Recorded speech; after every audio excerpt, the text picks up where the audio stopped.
So continue to talk. I'm going to shut up. If there's any questions about this energy, because I've been practicing what I'm talking about, but I'm not the person that delivers it to kids. I can explain how it's done with adults, but to kids it's a different thing.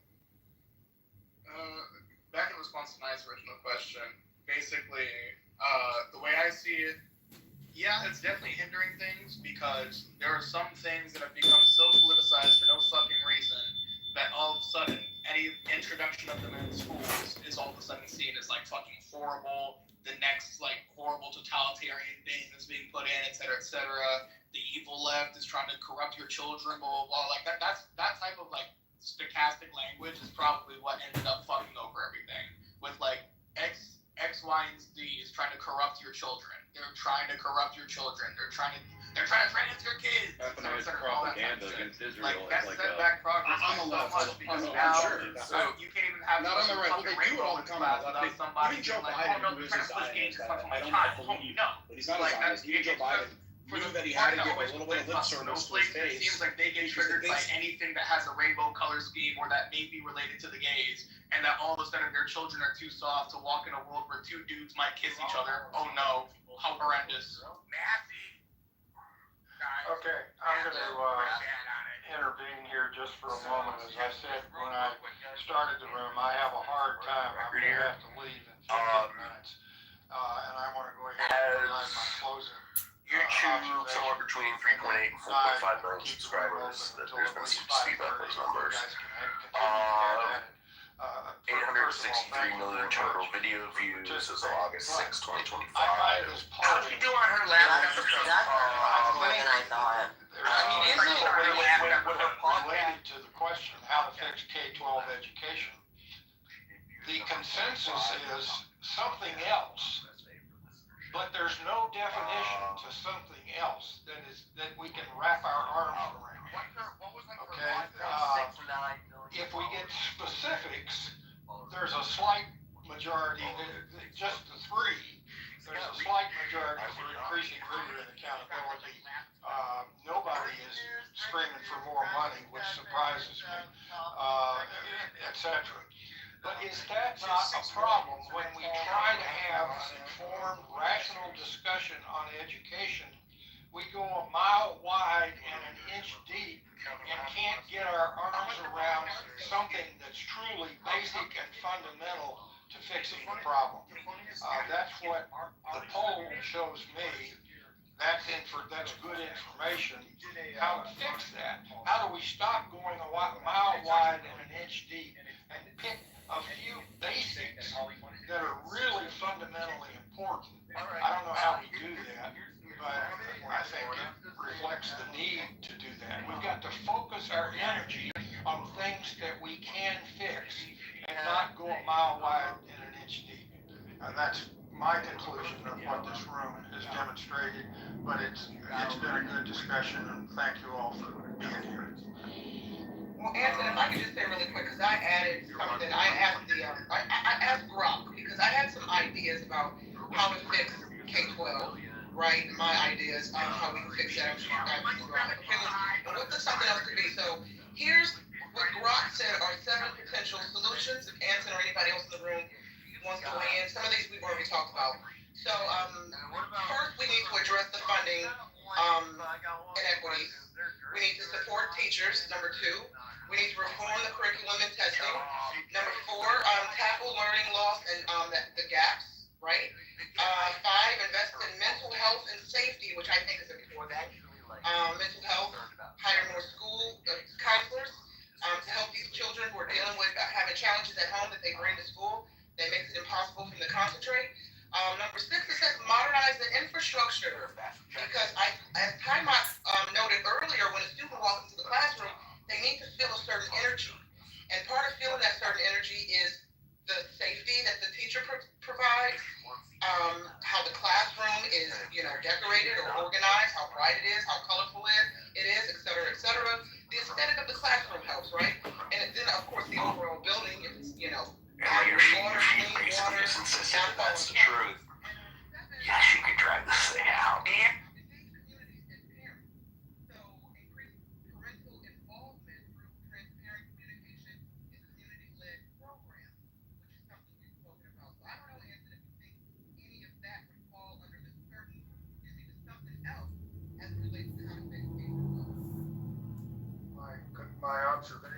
that list that you just provided can be all lumped up. They are specific items that all require adding more money. So based on that list, I would say Croc says we've got to spend more money to improve K-12 education, and then how much we allocate that more money in those specific categories. That runs totally counter to what the poll in this room showed, where add more money was substantially less than. May I jump in real quick? Sure, go ahead. So I think that the adding more money is a secondary problem to how money is spent.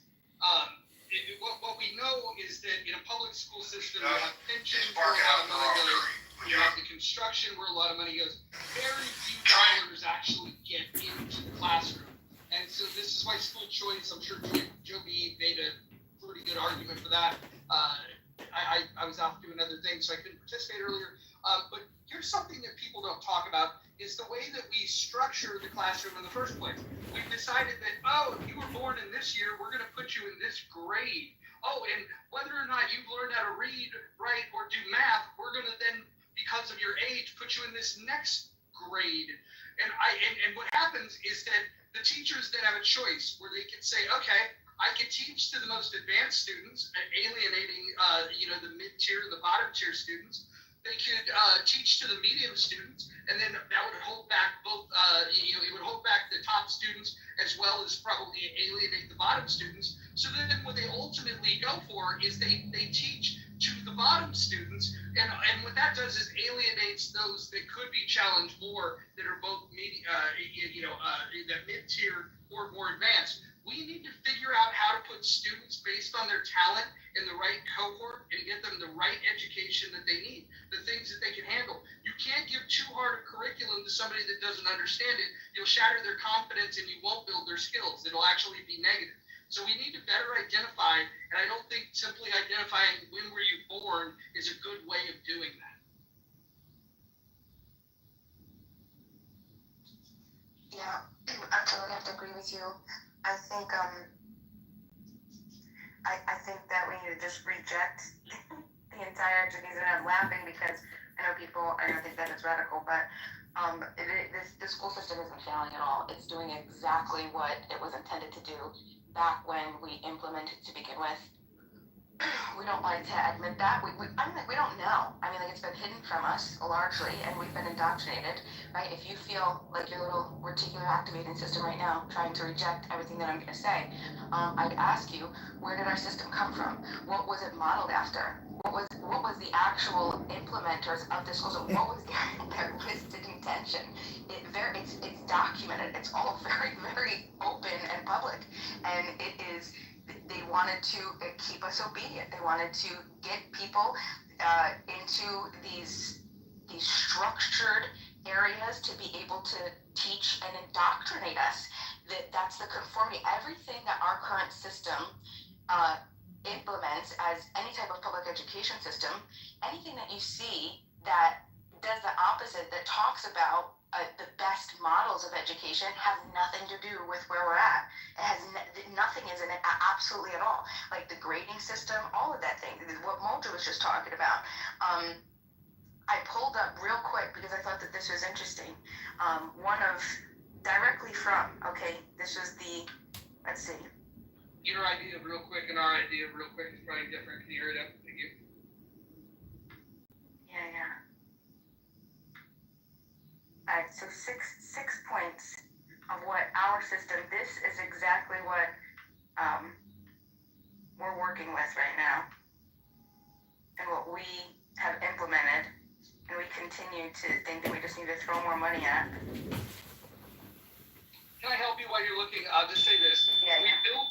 We built a school system for a world that was going to prepare people to work in factories. We no longer live in that world, but we still have the school system. The slow modifications that they're making are not keeping up, and the world is about to change in more dramatic ways in very rapid fashion. And so if we didn't keep up from the 1950s till now, heaven help us with the advancements that are going to take place in the next 5 to 10 years. We need to really prioritize this shit. We gotta do it quickly. Go ahead. Sorry, I'm looking through my PDF and I can't find it. He already told you. Why is it always the most redundant people trying to speak on education as if they own it or something? Okay, here we go. So the 6 points. Now, if you don't know who Inglis is, Inglis, I invite you to look him up. But here are the listed functions. Okay, the number 1, the adjustive and adaptive function. Schools are to establish fixed habits of reaction to authority. This, of course, precludes critical judgment completely. It also pretty much destroys the idea that useful or interesting material should be taught because you can't test for reflexive obedience until you know whether you can make kids learn and do foolish and boring things. 2, the integrative function. This might well be called the conformity function because its intention is to make children as alike as possible. People who conform are predictable, and this is of great use to those who wish to harness and manipulate a large labor force. 3, the diagnostic and directive function. School is meant to determine each student's proper social This is done by logging evidence mathematically and anecdotally on cumulative records, as in your permanent record, and everybody has one, right? The differentiating function. This is 4 out of the 6. Once their social role has been diagnosed, children are to be sorted by role and trained only as far as their destination in the social machine, as in the social machine merits, and not one step further. 5, the selective function. This refers not to human choice at all, but to Darwin's theory of natural selection as applied to what's called the favored races. In short, the idea is to help things along by consciously attempting to improve the breeding stock. Schools are meant to tag the unfit with poor grades, remedial placement, and other punishments, clearly enough that their peers will accept them as inferior and effectively bar them from the reproductive sweepstakes. That's what all those little humiliations from the first grade on were intended to do. The last function.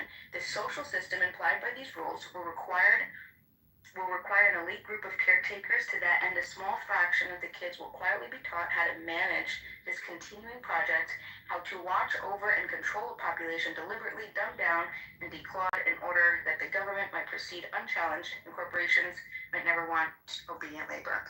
The school system is doing exactly what it was supposed to do. They're looking for solutions, though, B. Okay, that's good. So the solution is full decentralization. What we had when we started our education system, our children, we were way more educated in the early 17 and 1800s, way before compulsory school laws and any type of. Do you know how exceptionally high the literacy was? All of our founding fathers, Washington, Franklin, Jefferson, right? Where did they get educated, right? Were they at home or were they in public schools? No, Bima, you're correct, but we got 9 minutes to wrap this room up. But I'm gonna give you an illustration of this. So Bima, 895 times 1,000. Go.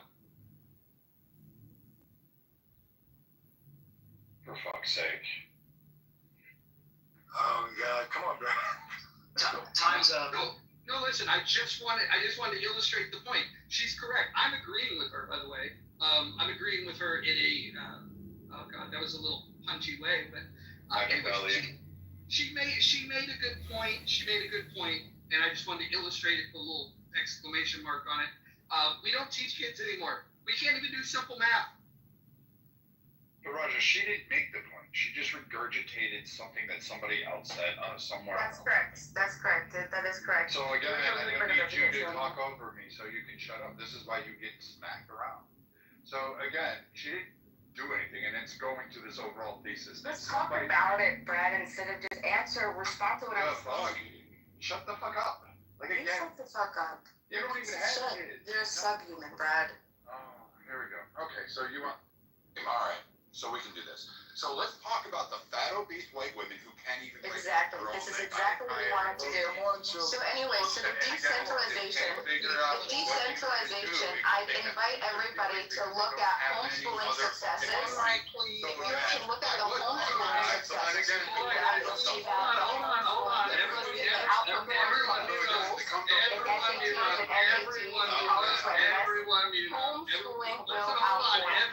Everyone mute up for a second. Listen, Uncle Anson is going to listen to this replay, and he's going to be very disappointed in all of us. Can we just, like, clean it up? You know he's going to listen to this, and then you know who's going to catch shit? I'm going to catch shit, because the room went to hell the moment he left, and come on, you make me look bad. No, it was the fact that I was talking and the fucking obliterated obese Stay Puft Marshmallow fucking Stay woman can't fucking shut up. focused. Stay focused. Respond. Let Brad finish. No, like, again, like, we shouldn't. Focus, Brad. Focus, Brad. Respond. Stay on topic. So again, Give a little time for the child within you. Don't be afraid to be young and free. Onto the locks and throw away the keys and take coffee, shoes, and socks and run you. These are not the people we should allow in society. We should overwhelming they become sexual predators. That's what it is. Little time for the child within you. Don't be afraid to be young and free. This isn't a solution. Focus him. Kitover, we've got John Kitover in the 16th. Whale carcass of an ass. You have nothing to say. You're ignorant. You're You is higher than us, a tuition. You come and you want to just respond. Illinois District 16, Help us. Congressman John Article. You add nothing. You add nothing.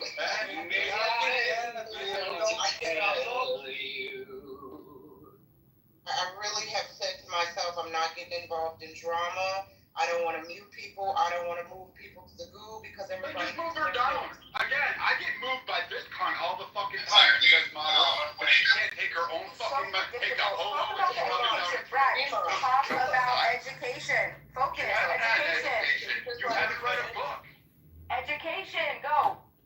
And Again, you shouldn't let Baron White women Hold on, hey, Brad, we're gonna give Brad the last word. Nobody interrupt. Brad, you're gonna take this away, and then afterwards, we're all gonna gently slide back into the muff, and we're gonna have some mojo positive vibration experience. So please go ahead and finish it up, Brad, and then we will detox in the other room. So again, we shouldn't listen to fucking barren, wasted fucking white women who can fucking produce children because they're never going to be a benefit to society. That J.D. Vance is absolutely right. The only thing they do is care for cats. So when we actually look at the education system, there should be an amalgamation. Roger, you were right. You said it in fucking simpler terms. You didn't need to read a PDF to actually get it. The education system is not keeping up with current society's trends or technologies or advancements that we see here. It's also ignoring past problems that we currently face, such as agriculture, such as a plethora of other individuals. It is focused on what? Bima's fucking idealistic fucking bullshit, retarded fucking narrow ass. That was a waste of education. We should never, ever, ever have given up education to the point of it being the priority of PTA, soccer moms, and fucking purple-haired, septum-nose-pierced fucking obese fucking cat living. You shouldn't spend $150 million on a fucking stadium. You should spend at least a good portion of that on, guess what, arts, fucking music, poetry, curriculums, and advanced programs, and also internships and actual real-world experience, as well as trade schools and 4-H programs across. This is what needs to be taught, but of course, Bima is too redundant, too retarded, and too inbred to actually comprehend anything. And again, she will never have kids. No one wants to breed with her. This is why she's spending her time alone licking a dog. I'll land. Oh Lord, fix it, Jesus. I wish I could lead us in prayer, but I want to respect everybody's religions and non-religions. Thank you, Brad. Thank you, Bima. What an enlightening speech. Thank you very little. Can you stop road raging? Let's stick to the issue.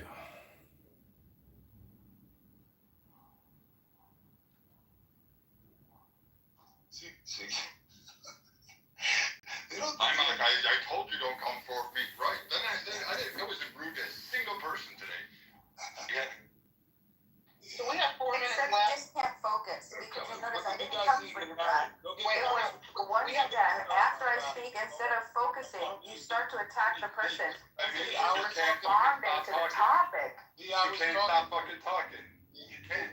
We don't know anything about the education system. You like to pretend. You're a good pretender. We have 3 minutes Anything left. about your own vagina. It's just people that pendulum. The great pretender. The only thing I feel you're good at is fucking Head on over to the mouth.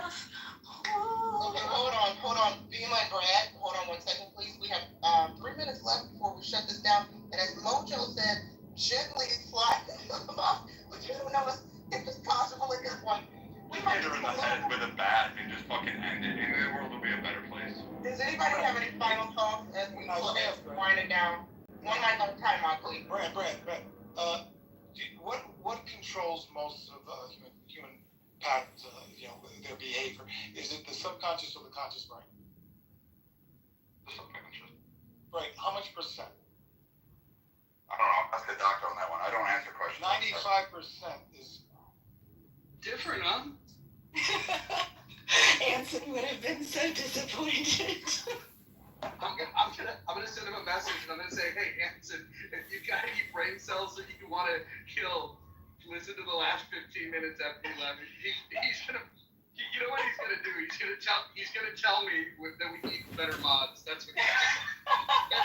But the truth is, it's like, if we're being honest, forget about who was involved. That was all my fault. I allowed it to descend. I could have modded differently and I didn't.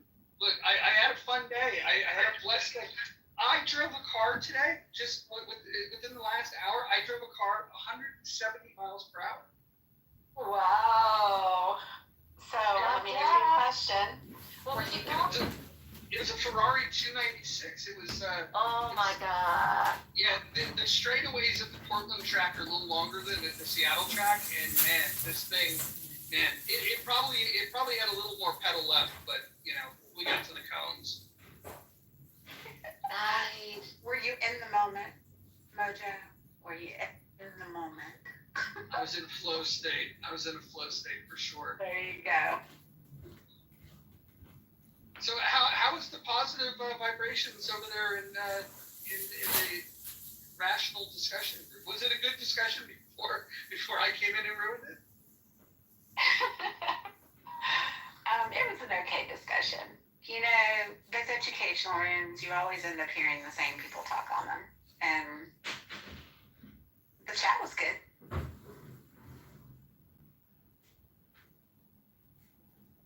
It's the same points. Everybody talks about, doing this to improve testing and this to improve testing and blah, blah, blah, blah, blah. And that is not the problem. The problem isn't the fucking testing. The problem is the whole freaking shebang. Like, it just needs to be overhauled.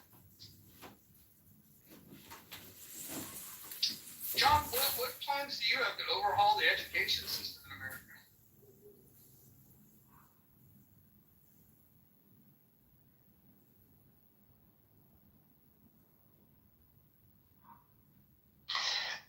Mojo, I don't know where John is, but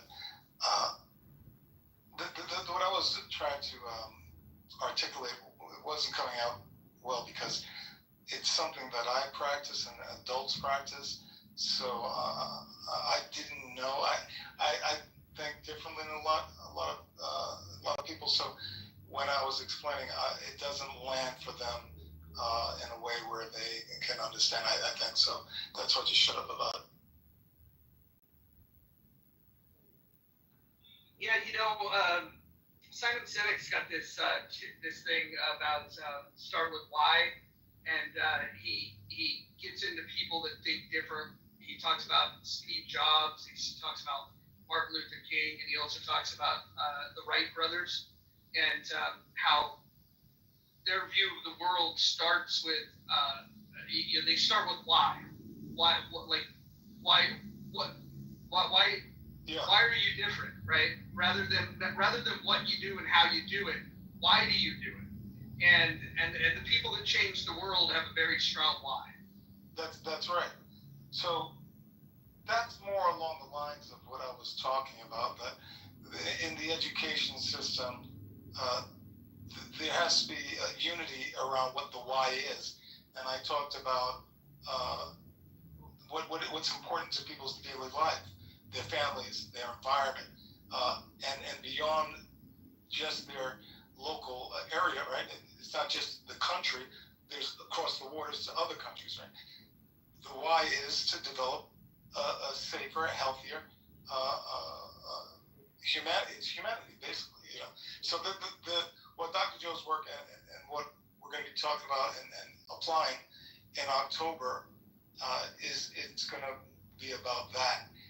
That the children will be having, there'll be an agenda that is focused towards that goal.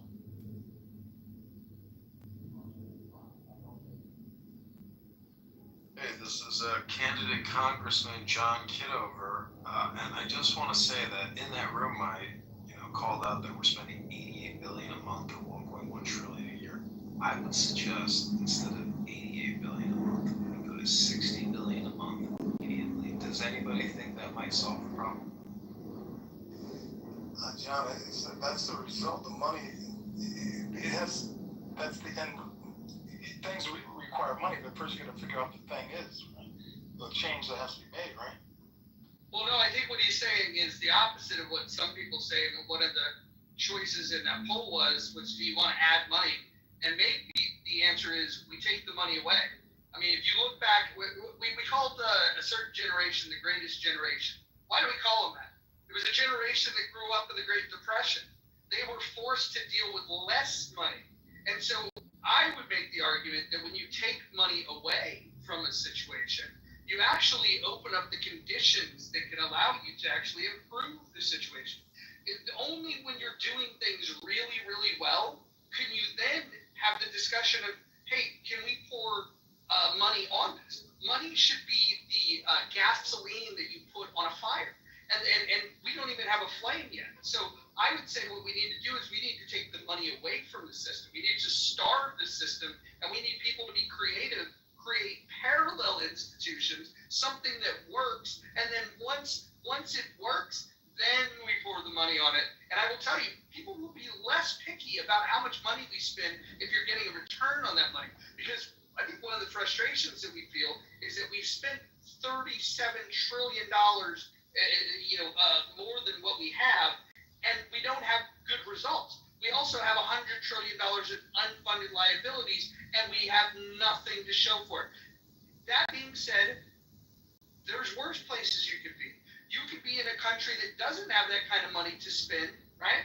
But has other cultural problems that are a huge issue. We at least have the Constitution of the United States. We at least have, the idea that individual rights is a good idea. We just need to have the gumption to protect those rights. Let them earn the money, then give them more money. You're right. I think it should be less money, less. I think what we should do is take away every penny and then say, okay, whoever builds a system, they're going to get the dollars. And if that means that a system is going to say, hey, we don't have enough money to operate, we'll just say, well, imagine that. Remember the free ride when the money came for nothing? Well, in the Chicago school system, which is broke, needs $175 million, the students should be cleaning the classrooms. Why do they have a $115 million janitorial contract when they can just have the students clean the classrooms like they do in Japan?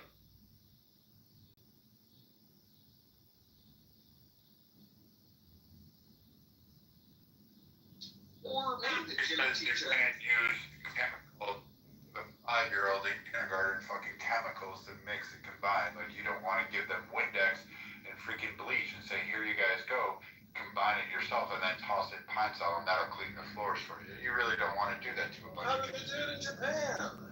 In all these federal offices where millions of federal employees work, instead of hiring crews of tens of thousands of cleaners, you know what? Maybe all those federal employees should clean their cubicles and vacuum around them and clean it themselves. No, I disagree, man. I once got called out because I would dip in my trash can in my measurable office. And I got called out from someone else, like another person that worked that was a secretary. I think what he's saying is if you do that and you don't keep your space clean, they should fire you. No, totally. I mean, but no, I mean, that's why they're there to clean, right? My shit was clean, man. Where I work, man, you can't leak documents out. So there was a case, and I forget the thing, where a school was actually having kids participate in cooking, which I think kids should learn to cook in school. I think it's a very noble and worthy pursuit. However, it's now become a risk because you can thank the fucking white women of the world, the obese white women, Because again, in between eating ho-hos, they decided that their kid may have gotten scalded with hot grease, or maybe burnt their finger on a pan, or maybe, God forbid, cut themselves. That the lawyers that they went and screamed the most to, knowing that their kid has to have life experience, knowing that they have to actually do these things, they turned around and sued the schools. And so schools stopped doing simple things like that. We used to have gun ranges. The Soccer Mom Association has stopped that one. We used to have shop where they actually built lamps. That stopped because of the Soccer Mom Association. So if you really want to make those changes in the school system, you need to start with the obese white women that really do fuck up the schools for the rest of everybody else.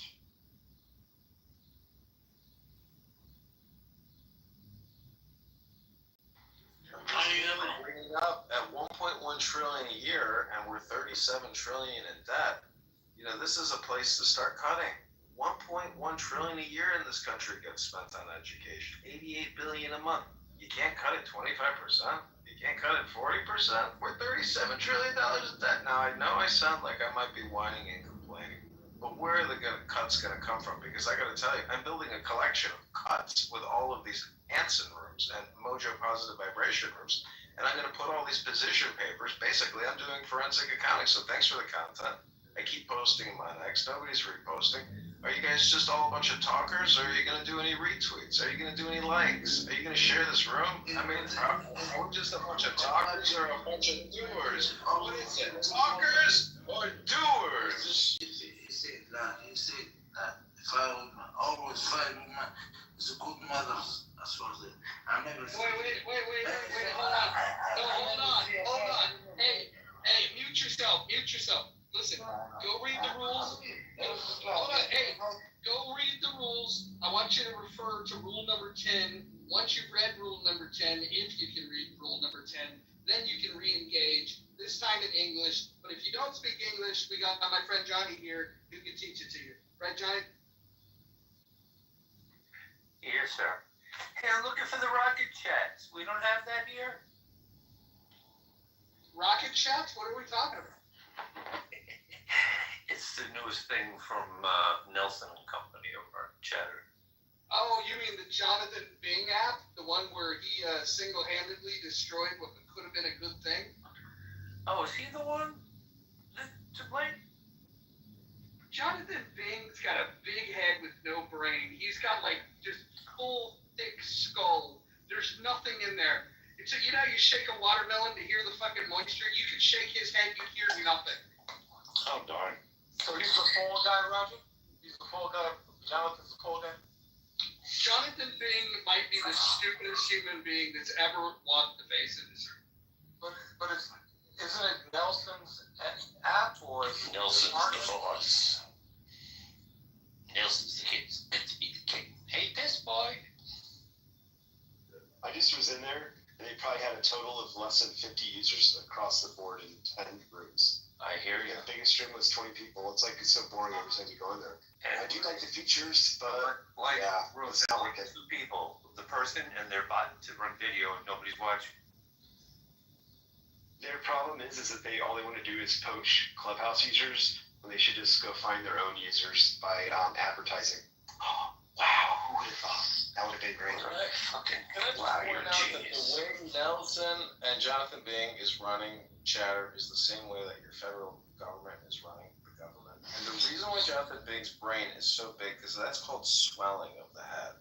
And what is his name? CeeLo Green, that famous musician. He kind of reminds me of that guy who did those great songs. But anyways, I'm just saying, is $1.1 trillion enough to educate the population of this country?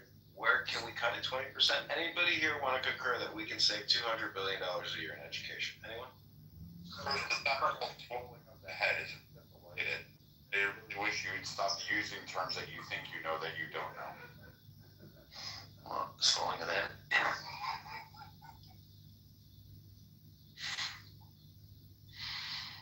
Anyway, I'm still hanging in over there, but I go there just to see what's going on. They have a couple good rooms at night.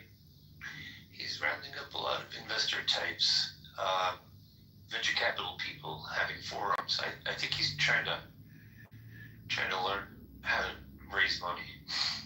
Well, you know what? Maybe we'll go teach him how to raise money. Maybe up. Sorry.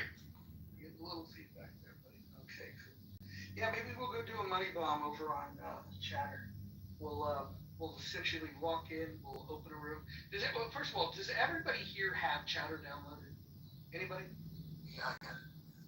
Let me look. Let me double check. I'm still there. I don't even know. You may, if it's been a while, you may need to just uninstall it and reinstall fresh. Shit. That's right, Johnny, man. I've been promised. I've been in the waiting line since that Nelson, like, I promised I'd be since day one, man. It still says, hold tight, or whatever it says. It's like, fuck, man. I mean, I don't give a fuck that much about it. You don't have to wait for a special invite anymore. You can just download it off the Yeah, App Store. you can just download it now. We're gonna go from the App Store. Yeah, straight up. Okay, everybody do this. Everybody go download the app if you haven't done it. Well, actually, I take that back. Uninstall any versions you have. Install it fresh. Oh, I was just able to log in, so like it's good. Maybe you have to reinstall, whatever. But let's get one going. This weekend we'll do a money bomb for John Kitover for Congress, and I would imagine that the people that are on Chatter will be thrilled to death that the app is being utilized for political campaigning, and we might even get some support from people that that care about the country. Maybe there's people on that app that care about the fact there's $37 trillion worth of debt. Maybe, because there doesn't seem to be a whole lot of people on this app that care. The people that do care have already donated. John, how much money have we raised so far? We've raised $1,100 in 48 hours for the campaign to elect John Kitover to Congress. Maybe what we should do is issue a challenge to Chatter and say, hey, 48 hours over on Clubhouse, we were able to raise $1,100. Let's see if this app has a higher caliber of donor, and then maybe we can shame them and challenge them to give more money. Well, have you seen how the rocket chat thing works? You can set like a goal amount. People can donate between $1 to $200, I think it is. You have to pay $20 a month to be able to get rocket tips. If you're a free user, you can't get tipped. You can tip others, but you have to be basically like a blue check mark. You have to be a plus member. That's okay. That's okay. That's okay. That wouldn't allow us to be compliant with FEC regulations anyway. So we're just going to have to be able to post a link for them to go to the website, and they're going to be able to donate. We need to track these things. We need to be legal and legit. This is about rule of law. Yeah, and you'll save $20. And you'll get you'll get to keep the percentage of the money coming in as opposed to 50%, because 30% goes out the door to the App Store because it's an in-app purchase, and 20% goes to Chatter because they need the money. That's brilliant, though. If we go there and John, we money bomb John there, not through their rocket mortgage. I'm sorry, I'm just making that up. But the rocket tips, we do it through a Cash App or through whatever means to donate as is set up for John. They don't get a penny of it. We're using the app without them getting a penny. That's actually brilliant.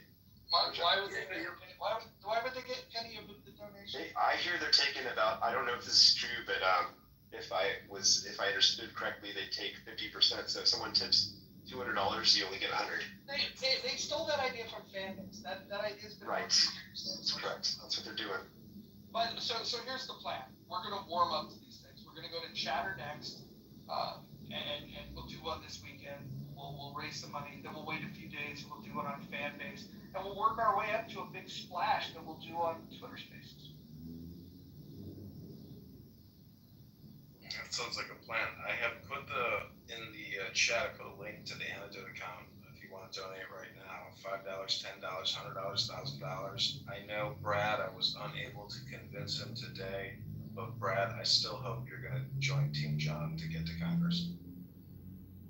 No, I will not be donating to the stolen valor candidate that is trying to represent and steal funds from a PTR that he took offline from somebody else. John, my problem with your running is that I do appreciate that you want to give women 50% $15,000, $20,000 to have a child, but what's the backup plan there? That money is used towards a child, that the woman doesn't just have a child, it's the money and sends her child to the front door of the fire department or the hospital. And the alternative is going to an abortion provider and spending $15,000 to $20,000 there. We're spending $1 billion a month executing 60,000 children, and I just think that if the woman has an option, 20% of women would probably opt for the check instead of having an abortion. It's my opinion. Maybe it's controversial, but that's my opinion. I would support you more if you didn't give money, period. If you want to have a child, but if you don't, you don't. But why are we giving money in the first place in that respect? You shouldn't have a kid if you need money. You shouldn't be having a kid. You should have money and be ready. And I don't think you understand. The money's going to get spent. It's $1 billion a month. I'm saying take 20% of that and give people the option. And I think you'd be surprised. People want money. They need money. They want to have babies. So if you want, ask the primary question: how much are we spending on abortion providers monthly, annually, and reverse engineer from there and take from there. No matter what your position is, I'm just saying, the money is flowing, so it's up to us to optimize the spend. We do have a poll up, and it's an interesting result so far. I think as we get more votes, we'll see different results. Plus, this is it's not even 4 o'clock Pacific time yet, so we haven't really hit prime up yet. So for those of you that are here, we got 11 votes. Let's keep the votes coming in.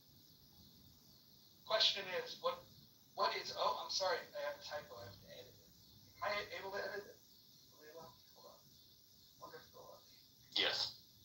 They will? How do they let me edit it? I want to, not my answer, I want to edit the question. I put, what is? No, you gotta delete it. Yeah, fuck. All right, but it's better than having a fucking typo, especially after we just spent an hour and a half talking about education, and I can't even fucking get my goddamn words right. This is ridiculous. All right, don't be too hard on yourself, Mojo. It'll be okay. You'll be okay. It's because you've been a truant to my classes.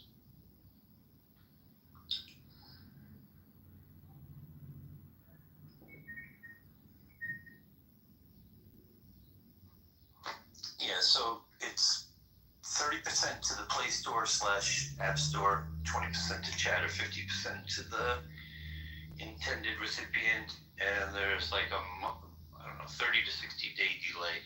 They hold it in escrow or something.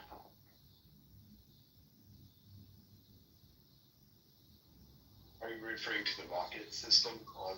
Yes. I'm no expert on it. I sent my first one to somebody the other day just to see if it worked, and it did. It cost me $1 plus tax. I have no problem saying this about Scatter and Nelson. Why does Nelson say let's talk about it? Shouldn't he say let's chat about it? That'd be more poignant to its app. Absolutely. Right? Absolutely. That's crazy to me. You should say let's chat about it. Instead of let's talk about it. Okay.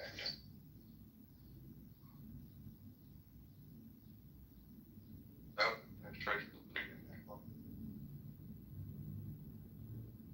They used to have the slogan "Chatter to the Moon," and I tried to get them to change it to "Chatter to Uranus," and I had some images for it, but it just didn't catch on for whatever reason. Did you say scatter? That's hilarious. Sean, did you say scatter, not chatter? That's what I did. Yeah. I was inspired by a friend, called it Scatter, and I'm like, I like that. We should call it Scatter. That'd be actually, well, I'm not going to say names, but I give credit to someone else. That's not my original. I didn't come up with that. I just want to say that, I am running for Congress. I am a Service Connect disabled veteran, and Brad has been roasting me quite vigorously this morning. And I got to say, you can look at my 2 PTRs here. This John account is me standing with Ron Paul in Los Angeles, I believe in 2012, when I donated, I think, $400 or $600 to his campaign. And I was invited because I was a veteran, and I got to take a selfie with him. And then you can see my other profile there. That's me when I was in 2005 getting commissioned at the Citadel Military College into the U.S. Army as an intelligence officer. So to claim otherwise, and plus I was honorably discharged. So if anybody wants to see my credentials, my DD 214, please come to me directly and don't rely on Brad's slanderous, libelous accusations. Ron, you may need to go to the European Wax Center and get your chest waxed. Just saying, okay? What about Uranus?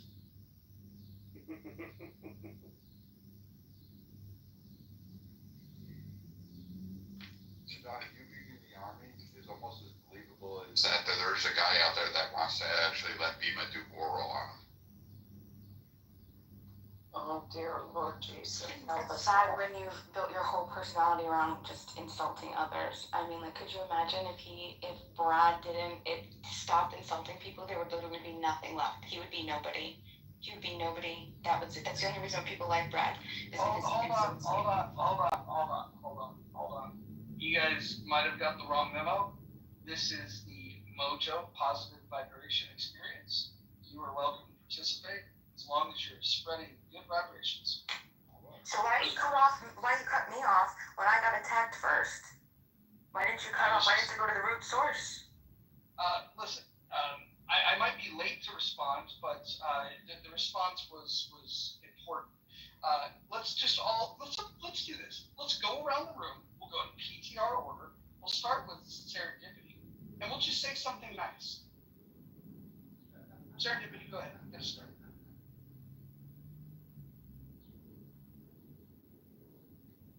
Oh, she got a phone call. Convenient. I will start us off then, and then we'll pass it around, and I will go in PTR order. I want to say something nice. I want to say that I'm impressed that people have come together this week to get together to read together. I think that was a shared experience that was very rewarding. They've gotten together to dig into their civic duty of giving money to a political campaign that they believe is going to help to change and make this world a little bit better of a place. And so I'm very proud of the clubhouse. I'm very proud of the people that come in the muff. And yes, I said come in the muff. So I'm very, very proud. NY, go ahead and tell us your positive things. I just actually want to quote my favorite line from the Rocky Horror Picture Show, courtesy of Dr. Frankenfurter, and that is, don't dream it, be it. All right. Rowan, do you have anything positive to say? I know you're in Australia. It might be a stretch, but sorry for doxing you. It's a big island, though. What do you think? I haven't made docs this morning, so this is a fresh start to the day. There's a beautiful saying, which is that I am perfectly imperfect, and that's perfect. And if we can all take that on and embody that, we can make the world a better place. All right. I see some bumper stickers coming. Wallace, go ahead. Hey, what's up? Good day, beautiful people. Let's see. I think it's great being fifth on stage in the muff. That's pretty cool. Also, I think we could get quite a bit of money to the campaign if we just get another bet going. Brad, you make that bet, we could probably get, $1,000 from Brad to the campaign. If you lose, we could probably get something going here and get some money from Brad. If I donate it anonymously, which I think that's great that you could donate anonymously if you care to. Not $9, $10, not 11, but 10. So, fun stuff, great day, love you guys. All right, I want to go back to serendipity. Do you have any positive vibes to share? Positive vibes to share. I just want to tell everybody in this room, you are enough in the muff. Thanks, man.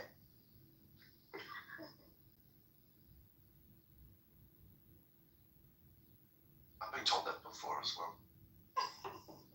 You are enough. Whose turn is it now? Ty Mark? No, John, it's yours. John, it's your turn. Positive vibes in the muff. So, I think you have to ask yourself, what is the source of all positive vibrations? And, right now, I am laying in the sun in my dining room. Excuse me, time out. Could you mute up, please? I'm laying in the sun in my living room, and I am absorbing super positive sunlight, vibrations. These are photons. And what's interesting about a photon is a photon still has mass. And what I like to think has mass is our words and what we think and what we say. They come out so quick, they disappear into the ether. They're a little bit like a photon, but I think our words have weight. And so, if you're conscious or self-aware, you're aware of what you're saying. And as a candidate congressman for the 16th District of Illinois and a Service Connect disabled U.S. Army veteran, I just want to say that positive vibrations are always now.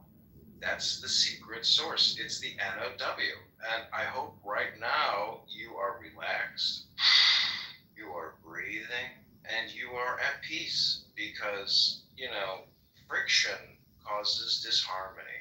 And, negative speech, just like quoting RoboCop. I met Peter Sellers at Equinox. I met the RoboCop, and I said, "Are you him?" He says, "What do you mean?" I said, "Are you RoboCop?" He said, "I'm RoboCop." And I said, my dad was a cop for 30 years, and he used to quote you all the time. He said, "What was your dad's favorite quote?" I said, "Bad language makes for bad feelings." So if you remember that, and you are in control of your positive vibration, and you hold on to the center, you will always remember that, the way you treat other people is the way you want to be treated. And so if you speak with anger, you're going to create anger, and the feedback loop is always anger. So speak with peace, speak with love, speak with joy, and it just generally returns you. This is candidate Congressman John Kitover from the 16th District of Illinois, sitting in the sun, wishing you all super positive vibrations.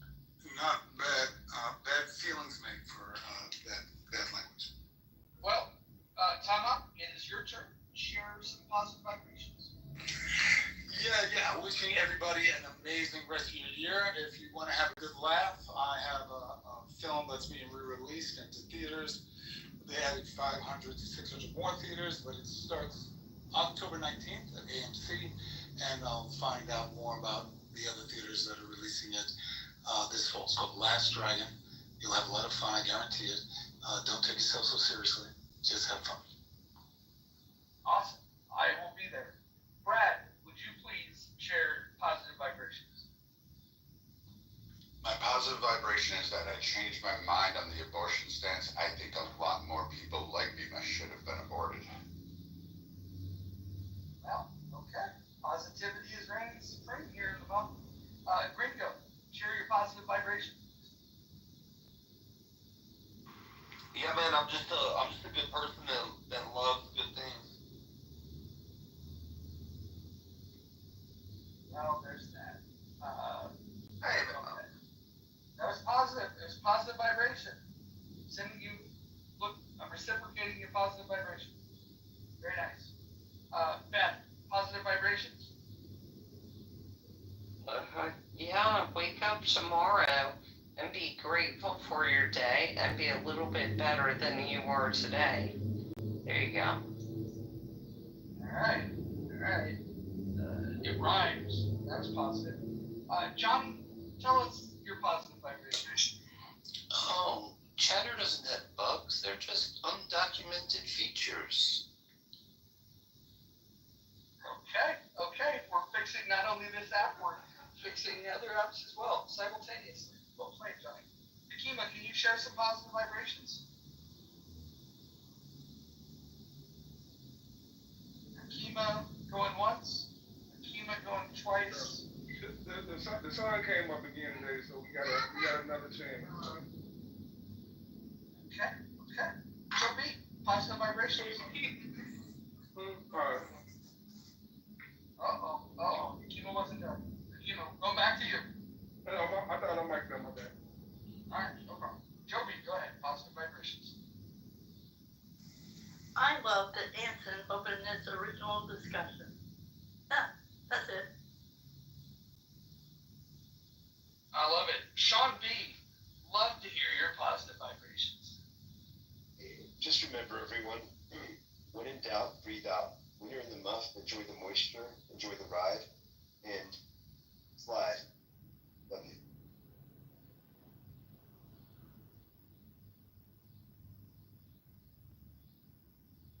Okay. Ashley, it's your turn. Positive vibrations. When life sucks, there's always books to disappear in. Books, otherwise known as the world's greatest external hard drive. We learned that here. Wow. Marshall, positive vibrations. I'm doing good. Didn't sleep, but I can go out of town tomorrow. Buddy of mine, married, so he's having his bachelor party.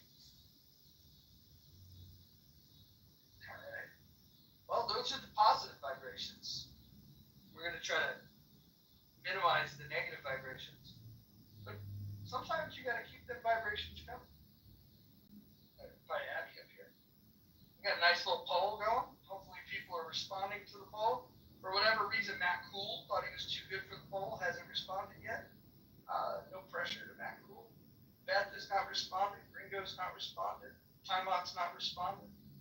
Ro, Wallace is responding. Did you just announce it, or was it? Did you announce it earlier? The poll has been up for a while, and there's typically visual cues. All you have to do is look them up. What's that positive vibration? Well, I'm positive I posted it. Just a quick note, as you do your campaigning and fundraising, people like Rohan cannot give any money. Yep, we're well aware of that. Well aware of FEC regulations, and in fact, until $5,000 is collected, there's no need to even properly file all the paperwork. So we'll cross that bridge when we get to it. But hey, you foreigners, you cannot give any money. We'll reject it. Oh, so Rowan can't write that $10,000 check? He might as well go ahead because it's all fraudulent from whatever, and it's the biggest troll that's on this app right now. So if you go to the antidote page, the rules on contributions are at the bottom, and Abby is correct. Rohan would not be allowed to contribute. Please read the rules before making There's any a number of donation. people and a number of entities that can't contribute. It's pretty strict, the rules, the congressional rules. And I mean, the civil penalties can be substantial. You mean like pretending you're a military veteran and soliciting funds under that name? The fact that you didn't even know what epaulets were and you called them pamphlets, which is absurd about your own uniform, and the fact you've never served as an officer, and then your PTR shows an E7 rank on your own fucking sleeves. Brad, you did this earlier today, and when everything that you disputed, there was evidence to show that those claims were incorrect. We've shared links. We've shared links with in the chat of his experience and time he spent at Citadel. And at this point, I don't even understand what the criticism is, because you produced zero evidence to back up your claims, and you've been refuted with visual evidence as well as documented links that verify who John is and his background. So let's see. He said he was a sergeant in the Army, then went to be an officer through the Citadel. Cap bullshit right there. That he was a butter bar for 4 years. Again, cap bullshit. Doesn't work that way. Also, the uniform that he has on, cap bullshit right there. It originally said kitchen. That's why it was changed. And now it says Kitover. So either he's faking taking a name and using somebody else's, or which again would be stolen valor because he's raising funds under that guy's, which you would be also part of that conspiracy to do that if you actually know or willingly knew that. And then that's a federal crime. I hate to tell you that. That comes with actual repercussions. And so if you are collecting favors or gratuity or funds and utilizing the image of a veteran, and you're doing it under the name of the veteran, and you have not served, that is stolen valor. So no, This idiot, Edmund, who spends his day with 20 phones in front of him in his underwear and living off the lithium and playing fucking EDC in the background and thinking dubstep is going to make a comeback. No. This motherfucker, if he did serve, he was discharged because he was batshit crazy and he didn't go through the Citadel. He also couldn't even remember the first two sentences of the oath he took. Well, hold on. You can Google John Kitover Citadel, and you can find Okay, so why don't we bring up right now? She's got enough experience in the Army, and she's got contacts all the way through. She could go search this down, and she can go right down to the grid and make sure that who you're collecting funds for and this person on stage are the same person. We can do that game. Yeah, I'm just saying you take stolen valor and you're collecting money on it. That's the fucking problem I have. That's the line too far. I mean, you could actually continue to say Monica's a great looking girl. No, that's not true. But I mean, stealing under a veteran's head, that kind of is shitty. It's shitty. Brad, you making the claims that you're making and getting it proven to be untrue as it happened earlier today, I would just ask Abby. Abby, can you tell Brad what the consequences are for slandering somebody in such a way? It's going to be a civil case, so it's whatever the damages are. That's, you know, it matters what state, it matters what the damages. So if you were to slander somebody and make an erroneous claim that he is committing stolen valor, and the evidence is proven, and then after the evidence has been shown to continue to repeat these things, I don't think a court would look upon that very fairly. Did Brad say it was his opinion? No, he was stating Brad, it as did you say it as an opinion? It's your opinion. That is absolutely my opinion. If to this idiot, go ahead. But this is the biggest troll and scam that's going to go through. This reminds me of all those early Clubhouse days where people paid for fucking courses on real estate, how to get rich. This is grifting. This is bullshit. You don't believe me? You can go ask Brad. You can go ask a number of people who are like, yeah, this is a completely crackpot made up fucking troll.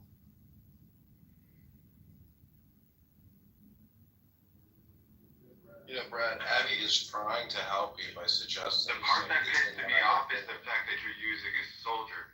It's not you, and you're playing some bullshit game. Again, even under your ballotpedia photo, you put an enlisted uniform on and then said, yep, that's my photo when I graduated OCS. You did it. John, is that your uniform? Or is it photoshopped? No, that's my uniform. That's my commission. That is absolutely your. Okay, do you still have it? 100%. That's me. So you still have it? Go to John Kitover on Instagram. Do you still No, have I don't have the uniform anymore. You don't have the uniform? I didn't see it. Wow. How come? Well, you know, I unfortunately went through a purge at an apartment. I was like, you know what? I'm going to get rid of You got rid of your uniform. Yes, that's right. But you kept on. You held in your position. You hold 50 funds. You actually hold on. John, hang on. Wait a second. Yeah, wait a second. Thank you. So you decide to be able to purge your uniform, yet you still have 52 mobile phones. I don't have my civil uniform either. I find that really interesting. I hate to tell you, but I'm not. Yeah, I hate to tell you this too. I'm not on order. I'm not holding out the uniform. No. John, you're not going to talk over me, man. Sorry. It's not going to work here. It's part of the rules. You really should check them out. And we're here for good vibes in the month. Okay? I'm just highlighting that I find it incredible. No, John. Let me just highlight this just very quickly.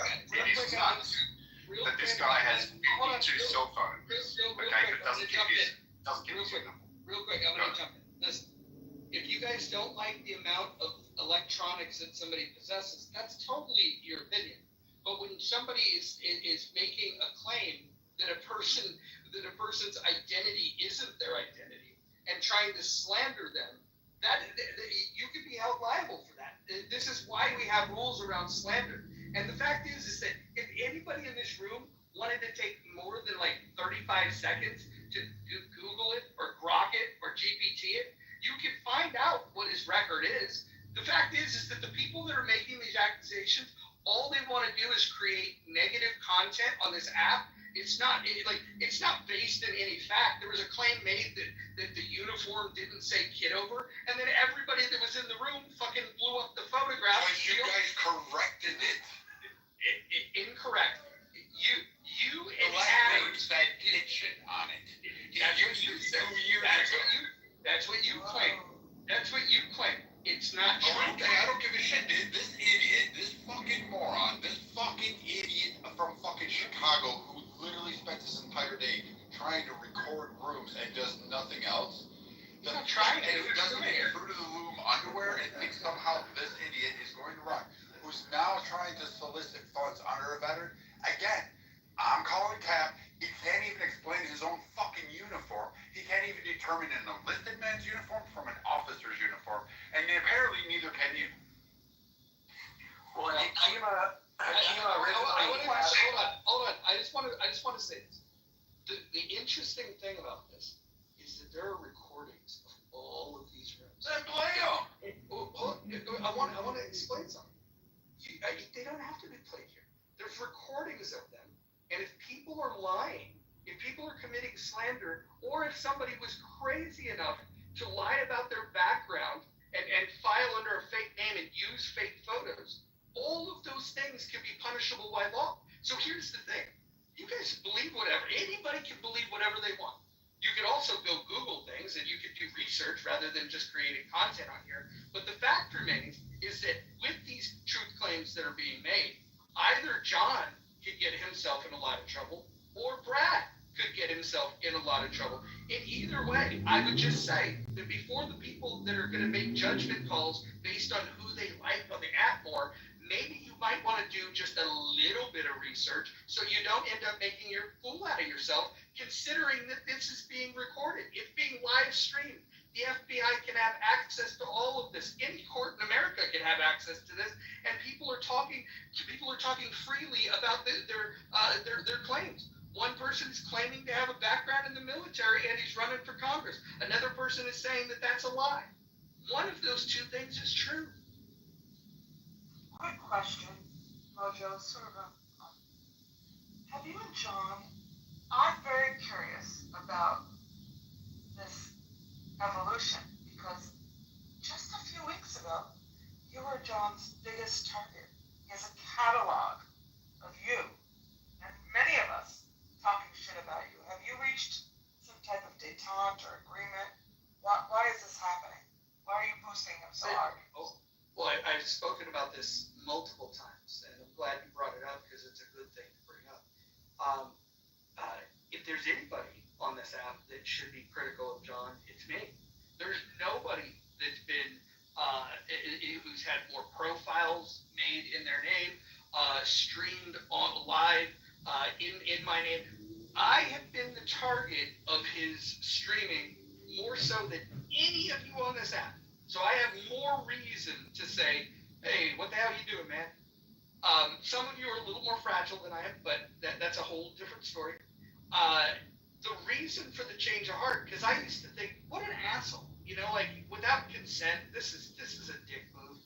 But then Clubhouse, with their wisdom, they changed the rules. What Clubhouse did, whether you guys recognize it or not, and by the way, anybody could always be recording these rooms. You should assume that a screen record can happen on any room at any time. So if anybody thinks that the hate speech that they use in other rooms, and there's people that are on the stage that are guilty of saying things that are fucking highly illegal to say, and there's recordings of, and they're among the ones that like to do the finger pointing the most. But what I will say is that Paul and Rohan, what they did was they created an option where people could come into the room anonymously, stripping the moderator of the ability to remove them from the room. So when that happened, I no longer had the ability to toss people out of the room that were streaming the rooms. So I had to do this thing called face reality. And this is something that maybe everybody in this room might want to look up in Facing Reality and reconcile, that sometimes you have to accept the world the way it exists. And so with this world in which it exists, we're on this app. This room is being streamed, whether you like it or not, and it has been, whether you liked it or not, for quite some time. I no longer have control. John can tell you how many times I've had his accounts clipped, how many times I've removed him from the room, how many times I've told him my critiques of what he's doing. But no longer do I have that. The app itself that I voluntarily, just like all of you voluntarily choose to log in and participate in. You guys are in this room knowing it's being recorded, and you guys are here. So that is consent, whether you believe it or not. In a courtroom, that would hold up as consent because nobody's making any secrets about whether or not it is being recorded. You are being recorded. I'll repeat it. You're being recorded and you're being streamed. And you have since the day you got on this app. By the way, the app itself records you. So if you don't like being recorded, you probably shouldn't be on the app. So why have I changed my mind? The reality is what John was doing, while annoying, is perfectly within the rules of what this app wants people to do. In fact, they designed a premium payment for people to pay. They get to pay to be able to have this feature. So they're monetizing being able to offer this feature to people like John. So if you have a complaint about this, you should talk to Paul and Rohan.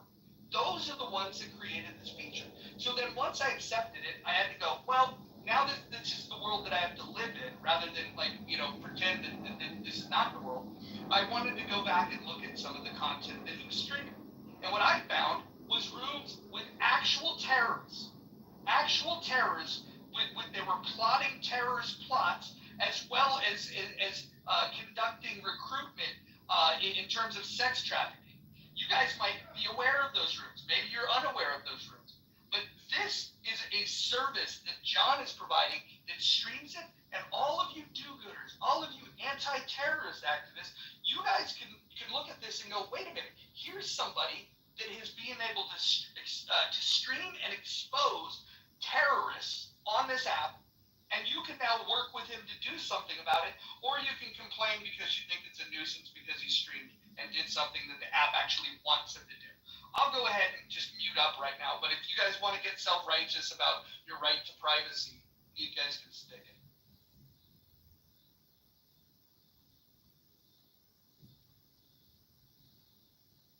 Well, I just got to say, that's one of the greatest endorsements I've had yet for the campaign to elect candidate congressman to the 16th District of Illinois. And yes, I am a Service Connect disabled veteran.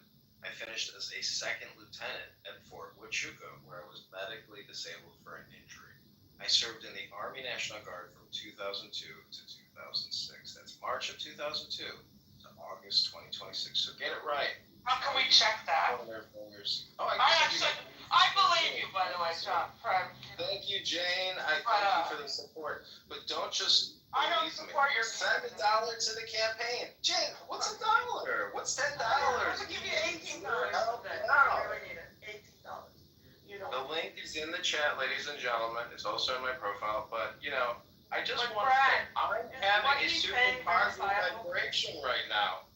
Listen, Brad is not the authority on my identity, on my life. Brad is an online social road rager who said yesterday, I don't even want to repeat what he said to you, James. So let me just sit here in my super... Oh, please don't. I'm going to mute up. I'm sitting in the sun experiencing a super positive vibration, and I'm just going to go on mute. And anybody, I'm going to stay on mute and meditate for 10, not 11.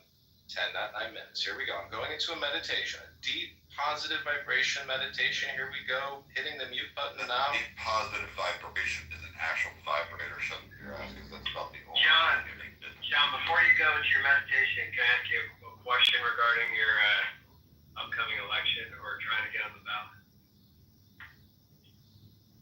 You still there, John, or are you meditating?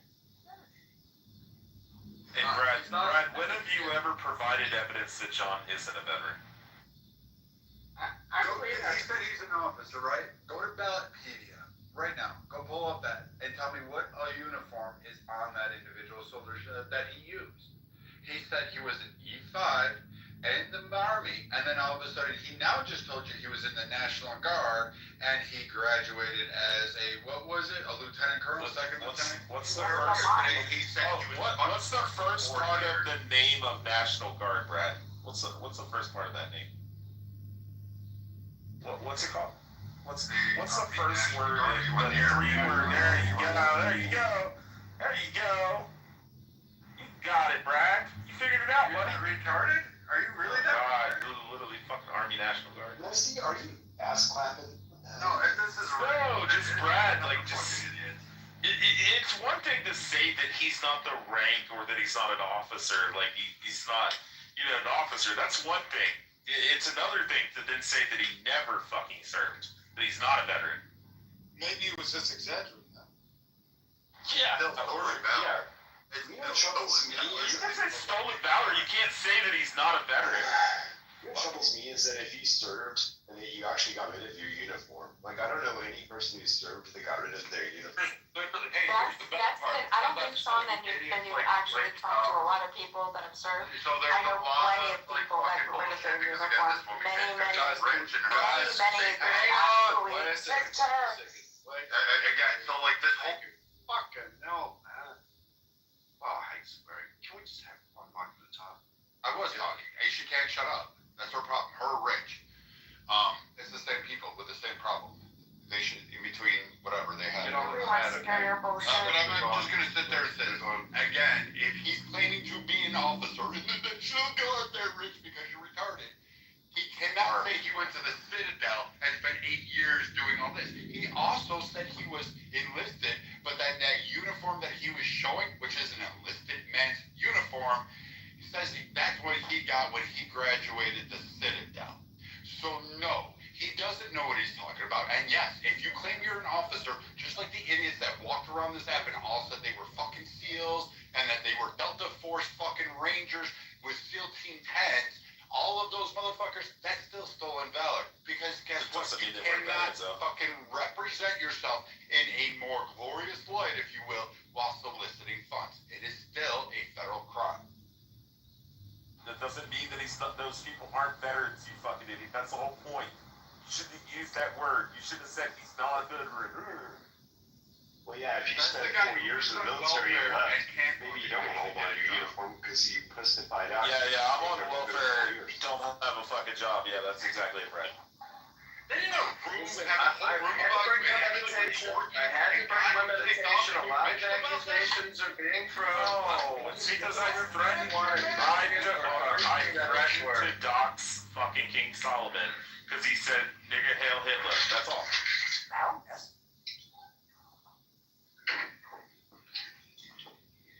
That was a quote.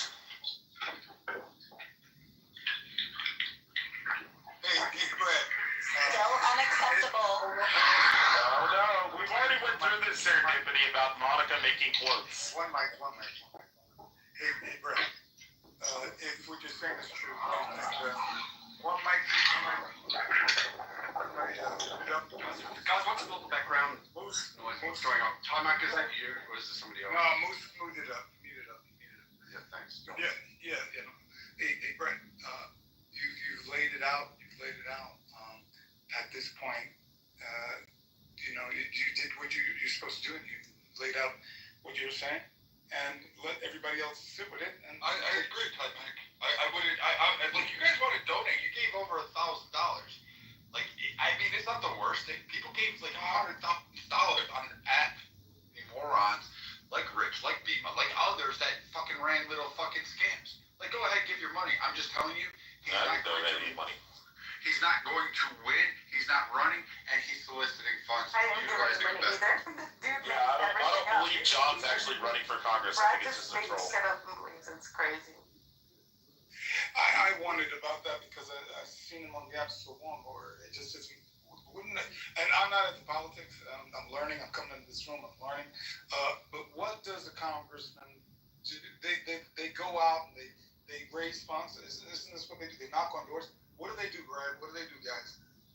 People are not trying to raise funds or campaigning. You have to knock on doors to get elected. You actually have to have town halls. You have to have meetings. You have to meet your constituents.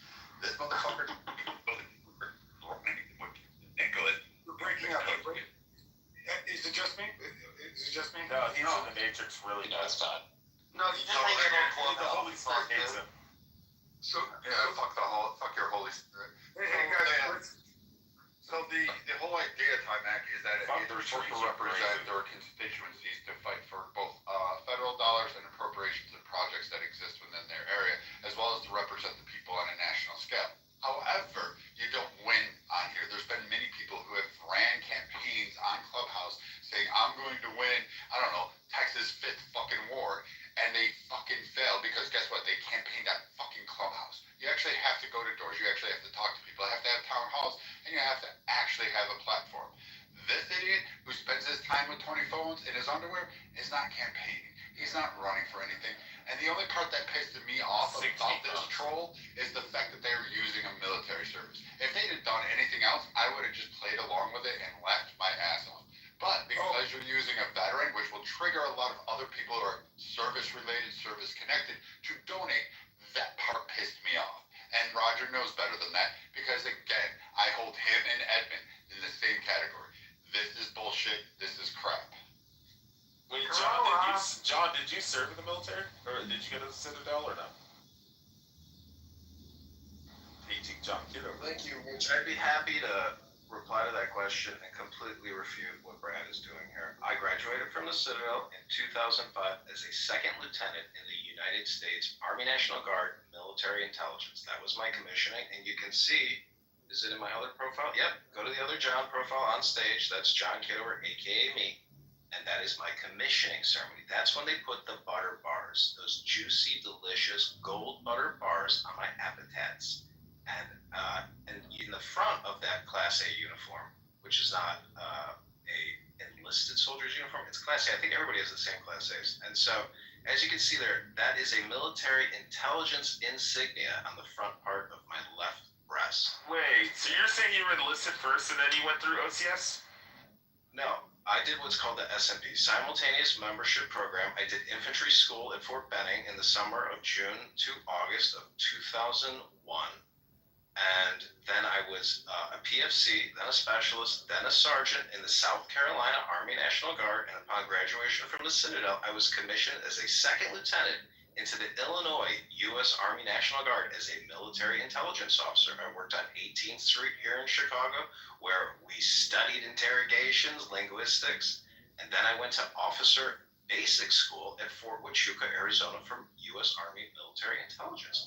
While I was on duty serving this country patriotically in the deserts of Arizona, marching up and down mountains, watching illegal aliens cross the border, I was injured and I was medically discharged in August of I hope you guys are recording, in August of 2006. I am complete. What was the injury, John? Everybody, this is just a bunch of hypnosis. Hold on. This is a bunch of hypnosis. Hold on. What was the injury, John? Listen, I'm sitting in a super positive vibration, and I don't want to violate my health, medical information, privacy. It's obviously a head injury. It was a head injury. Mental or physical? No problem. It's not pretty genuine. So, John, this is all on a positive. No, that's all bullshit. You can't do that. But, okay, military intelligence at the highest level in the National Guard. Yeah, you believe in that one. Media intelligence and not muscle. Brett, what was your military service? I was just a bosun mate in the Navy, nothing more. Enlisted, or did you go up? Enlisted. You didn't go up through the Merchant Marine Academy? I didn't need to go to the Merchant Marine Academy. I just needed to go out and get my Coast Guard papers and then sign up as a sailor and then graduate. Well, take the course and pass those back in my day to get my a mate's pay license so I could sail on ships over 600,000 gross tons.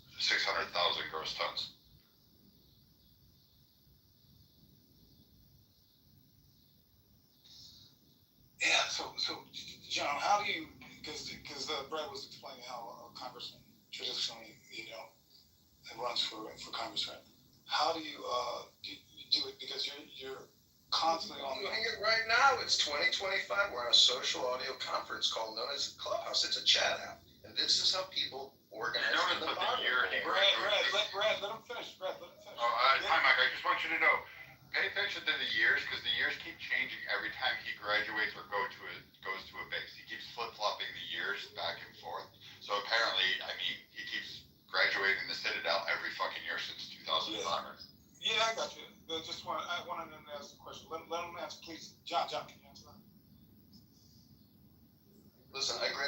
Citadel 20 years ago in 2005. What is your question, Tamak? Yeah. So Brad laid out, because I don't know a lot about politics, right? I'm not into an actor and martial arts. What is the Brad laid out a process for traditionally what a congressman would, or somebody running for Congress, what his in and out day looks like, knocking on doors, raising money. I see on Clubhouse a lot. How do you go through your day? What do you do? You just said knocking on doors, raising money. What do you think we're in? We're in a house. You got to knock on doors and rooms and houses, and we are raising money digitally. But right now, I'm sitting in the sun tanning and campaigning at the same time, causing all kinds of gossip and controversy. I think I might be doing a pretty good job. What do you think, Tom? Okay, I'm just asking. I have no idea. Raising $1,000 is peanuts, so I don't think it's a good job, to tell you the truth. So, it's been what? How many days? How long have you been running for Congress or trying to raise money? Listen, I'm going to take a break from answering any further questions for the next 10 minutes and continue my meditation. You go do that. That's not right. Here's my thing, though, and I'm not gonna shade John's political endeavors at all, because I don't know this man personally. But I will say this, and I've said this to John. He might have in a previous in the month's room. He may not remember when I said I will not be surprised if a year from now, if John releases some sort of documentary about his journey on Clubhouse and recording all of us and his journey in politics, some sort of Borat-style mockumentary, and that this was all a joke and all, just his journey, him documenting the experience of trying to run for Congress and all the red tape and the political hoopla that he has to jump over, et cetera, et cetera. I'm not saying John is trolling us and that he's faking it, but I won't be surprised if we find out this has all been one troll social experiment for some sort of mockumentary about John's life. Hey, Nye, you know what? You better get in line. You better get in line, because there are a lot of people on here that do that. Not in this chat particularly, but around here that have been pitching these types of mockumentary things about Clubhouse. But I just want to make sure that like they said in the chat, I just want to make sure if I'm featured in the documentary that I'm invited to the premiere. That's it. That's all I ask. I'll be your date. Right on. It's a deal. Well, Nah, you read my mind. Oh, so go ahead. Do it in New York. Ashley, I think you wanted to say something? Yeah, like if he's running in Illinois, how is being in here campaigning when I haven't ran into a lot of Illinois residents? Like I think there's only been like 2 or maybe 4 on the entire app. Yeah. So you'd be getting 4 voters, and most of them are not even in the district.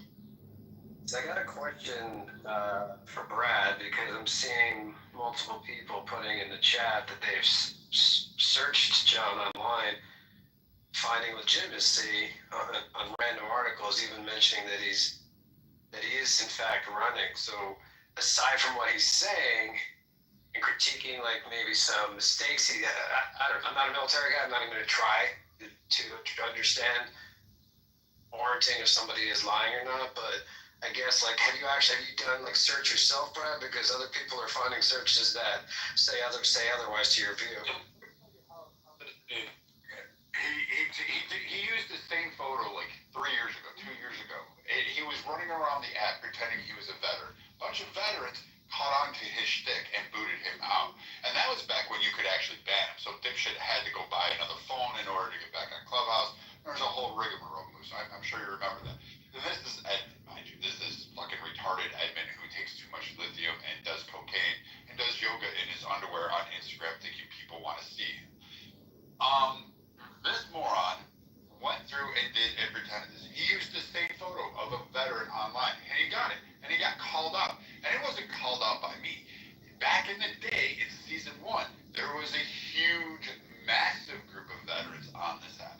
There was me,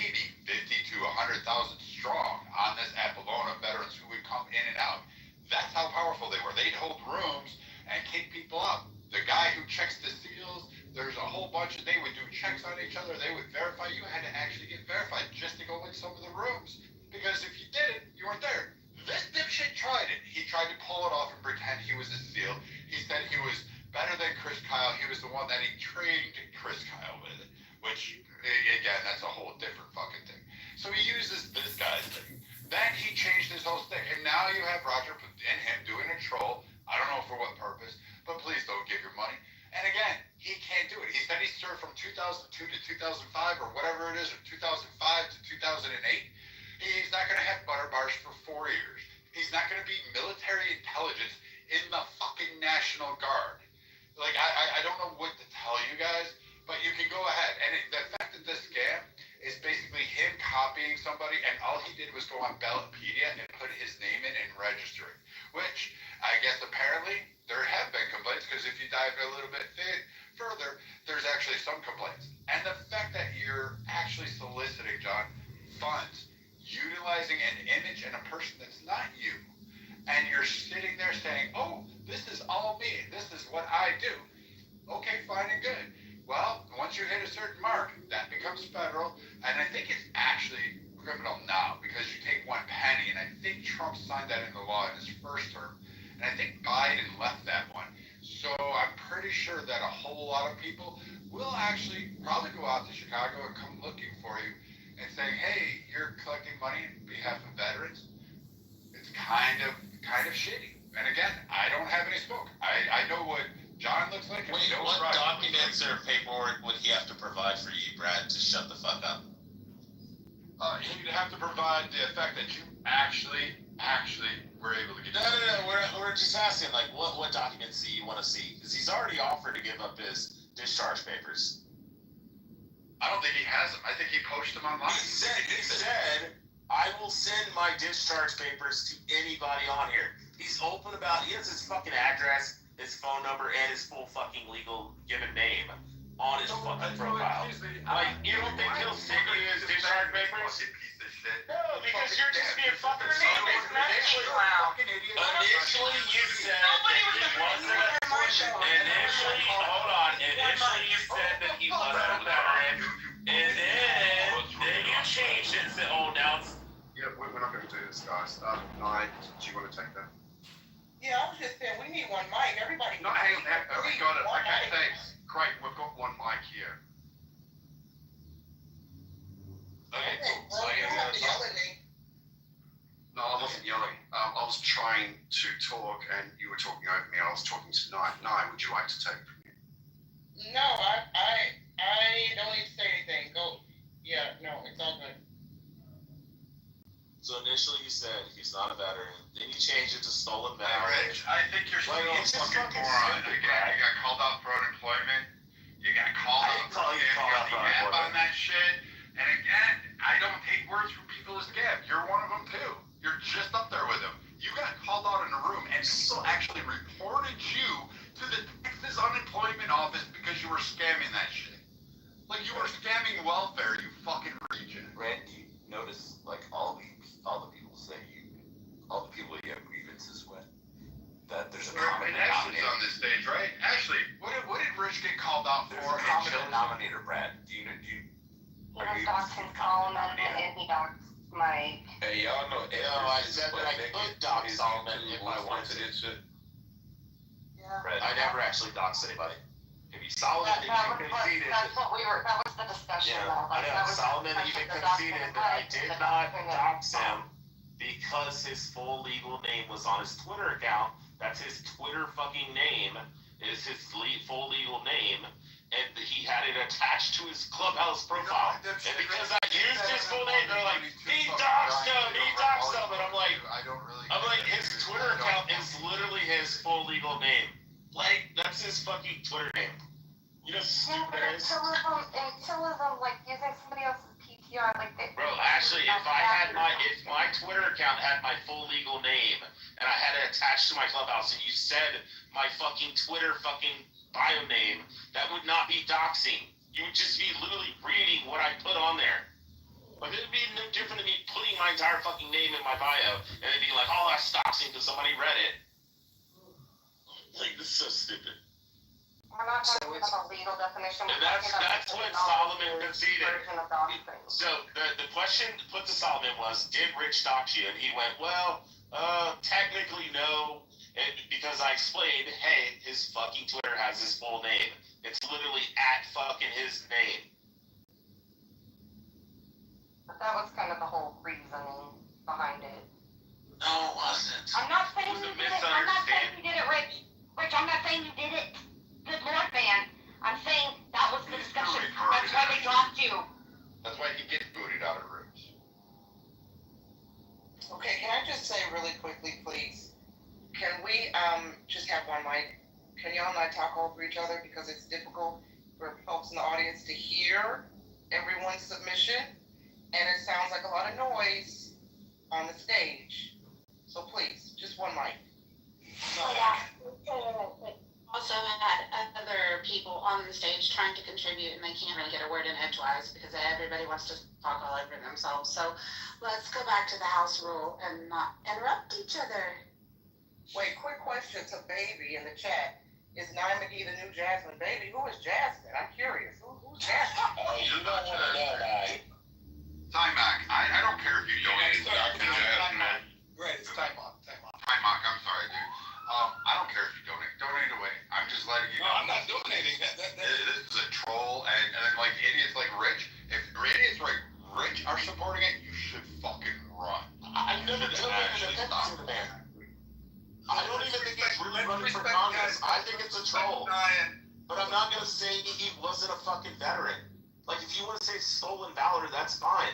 But I'm saying, if he's willing to prove to you that he was in the fucking military, and you're like, well, I won't accept any of it. It's like, it's fucking stupid. If he's like, hey man, I'll send you my discharge papers right now, that would prove that he was in the service. Guys, let's respect the room. They just asked us one mic. So, Serendipity Nye room, do you want to reset the room to change the discussion? Because I think it's, what do you guys want to do?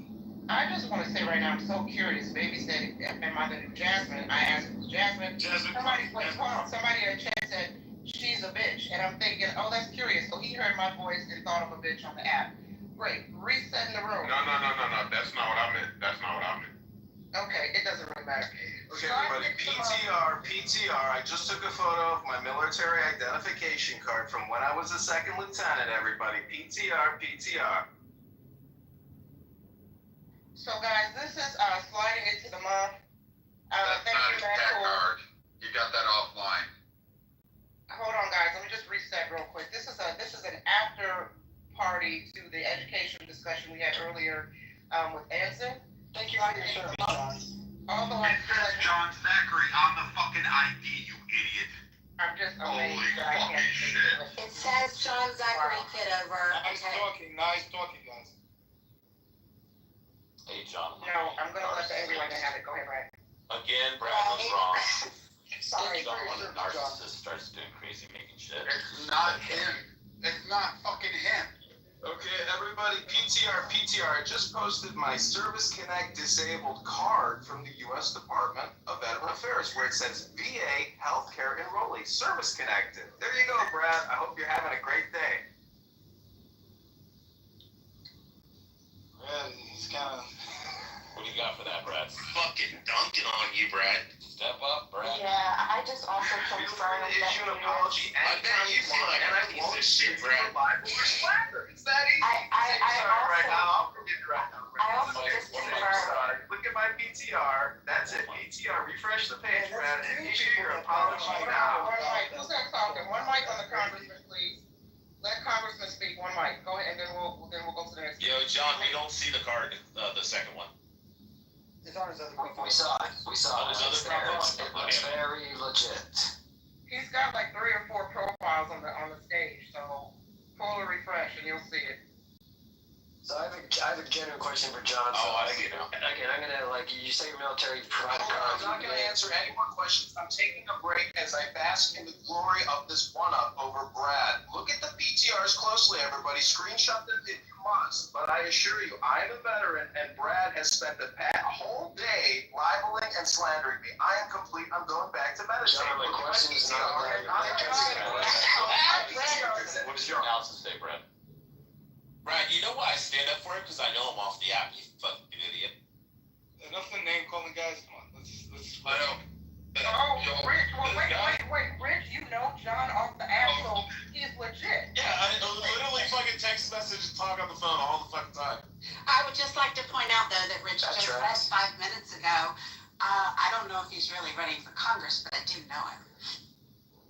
Well, if his name is really John Kitover, I can tell you that I have confirmed by the Federal Election Commission, he has been. There is a guy named John Kitover. I'm looking at the information right now, registered in the District 16 Republican Party, and everything is official. It is. Yeah, he used to also own a bunch of marijuana dispensaries in the Chicago area. Chicago.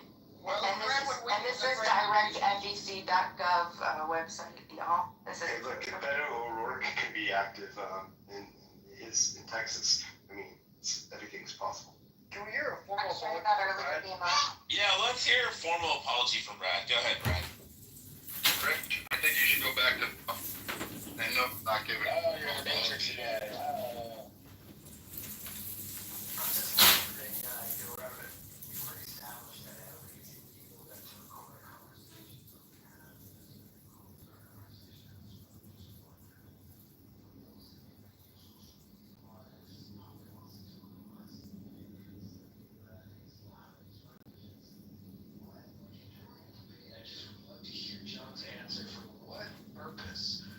you recording 75 different people's conversations without really them knowing, it doesn't really build trust, which a lot of voters actually kind of care about. Well, guess what I'm doing? It's a duplicate. The Digital Surveillance Act, they're already recording your conversations on top of Clubhouse recording your conversations. So I'm just trying to save the voters money. Duh. So John, as a nice guy, it's like you can't possibly be running, and anyone, like you seem legit as a veteran, but if you're really going to debate in that fashion, like it doesn't make any sense for someone to put all their energy into recording random conversations versus actually going out and helping the community of what you're running for in the district. Yeah, it's for a mockumentary, and that's cool, John. I support your mockumentary. I want to add one little, another request to when the mockumentary comes out. Not only do I want to invite the premiere, as you may or may not know, I've worked in the entertainment business for the past 20 years. Half of that time I worked as a celebrity news reporter. So I want at least dibs on when you're doing your big media blitz tour, please consider me for an interview. That's what you can do for using my likeness and image in your social experiment. I just wanna mention that if a dog named Buddy the dog can win and be the fucking mayor of Rapidash, Kentucky, right? John Kitover, yeah, that's my hometown area. That within like 20 miles of there. So and it was actually my cousin's best friend's dog who actually won. Buddy the dog won as the mayor, and then they had a potbelly pig and a donkey and a rabbit and all that kind of shit. They did fundraisers for it. So if that can fucking happen, then John Kitover could fucking register to run for Congress. Doesn't mean he's actually gonna fucking win. So who cares? Okay, y'all can explain to me who's Edmund? Y'all call him John and Edmund. Who the hell's Edmund? Long bullshit story. Yeah. Okay, got it. Oh shit, Keegan's here. It refers to a street. Say something. Don't ask him about Elon Musk.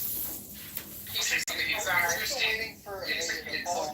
It's interesting. They're very serious and illegal.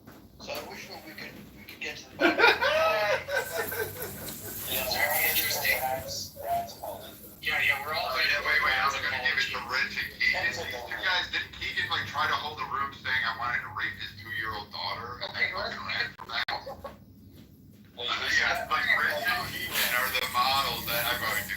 Here's something I'm going to tell you both to do. Go fuck yourselves. And you know what, Keegan? When your wife gets back, have her come visit me because you know what? I'm sure she's gonna be tired after having that many dicks in the African continent. Hey, Brad, we'll talk. Keegan has a weird accent. Now is probably a good time to read the house rules. Keegan said that. One mic on serendipity, please. She's about to remind everyone of the house rules, please. Number one, no threats of violence. Number 2, no doxing. Number 3, Stay on topic. Number 4, keep your shares brief. Number 5, do not interrupt speakers, especially mods. Number 6, mods may interject when appropriate. Number 7, the N and the K words are forbidden on stage and in chat. Number 8, don't spam the chat. And that number 7 includes quotes. Number 9, do not bring drama in here from other rooms. Number 10, English only. Number 11, keep families out of your mouth. And number 12, no speaking while eating. There we go. So I just want to say something that's really interesting. Like John, he's awesome. He's an incredibly intelligent dude, and whether or not it's a joke, it's interesting how irritable he's making everyone who thinks it's a joke. He doesn't sound irritable at all. He doesn't sound over dramatic, over erratic. He sounds pretty intelligent. So it's kind of interesting. John. Hey, real quick question, John, if you're there, are you able to post a picture of you in your ceremonial Citadel fucking uniform, the one that you all wear for graduation? Thank you very much.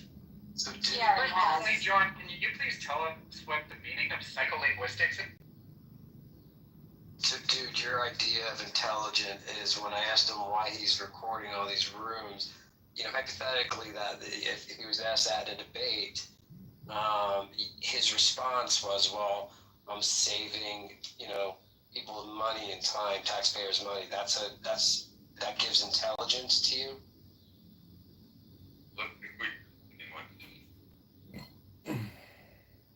Guys, recording our outrage and our reactions and our hesitations to believe him is part of the social experiment. We're all co-stars and leading characters and guest stars of the social experiment. So our individual rage and opinions and reactions, this is all part of the project. We are non-scripted, non-union performers. Don't we get it yet? Haven't we figured this out? At least that's what I'm going on. John, again, no disrespect. As far as I'm concerned, you are legitimately running an honest campaign. But again, just to reiterate, I will not be mad nor shocked if we find out a year from now it was all one big trolley mockumentary social experiment. I disagree. That's right.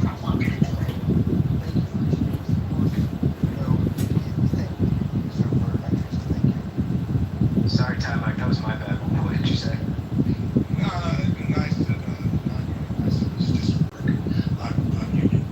Yeah, Tom's the one legitimate true real actor on this stage, so I have to remind myself that he is legitimate. The rest of us are just unknowingly reality co-stars in John's wonderful experiment that he's conducting here on Cloud House. Hey, John, I agree, but nothing takes away from his intelligence, right? Nothing anybody say takes away from his intelligence. Dude, I'm gonna drop bombs real quick. Hey, John, could you please just click on my PTR or pull to refresh? Click on my image and tell me what that is a picture of. That's me with General Grinolds of the U.S. Army, graduating the Citadel and getting my diploma as a regimental major. Hooah! Oh, shit! John, how much money do you raise specifically from Clubhouse? Worth $510. $510, okay. That's a wonderful thing that bugs me, John, because it's no money. I don't get it. Gotta start somewhere, Ty Mike. You know, one step forward becomes a billion steps. The acorn becomes the tree. The micro becomes the macro. Where is your faith? All I hear are complainers. What's your goal? What's your goal? One might just retire. I think he talked about intelligence. $900. You know, come on. Well, let me make another demonstration of intelligence and go back to meditating silently for the next 10 minutes. John, what do you do for a living? Are you just retired? Just, you know, 13 phones. I'm sorry, I'm campaigning for Congress right now. I gotta take a call with a campaign man. I'll be back in 10 minutes. Okay. I'm going to jump in. But seriously, that might be real. That might be real. That might be,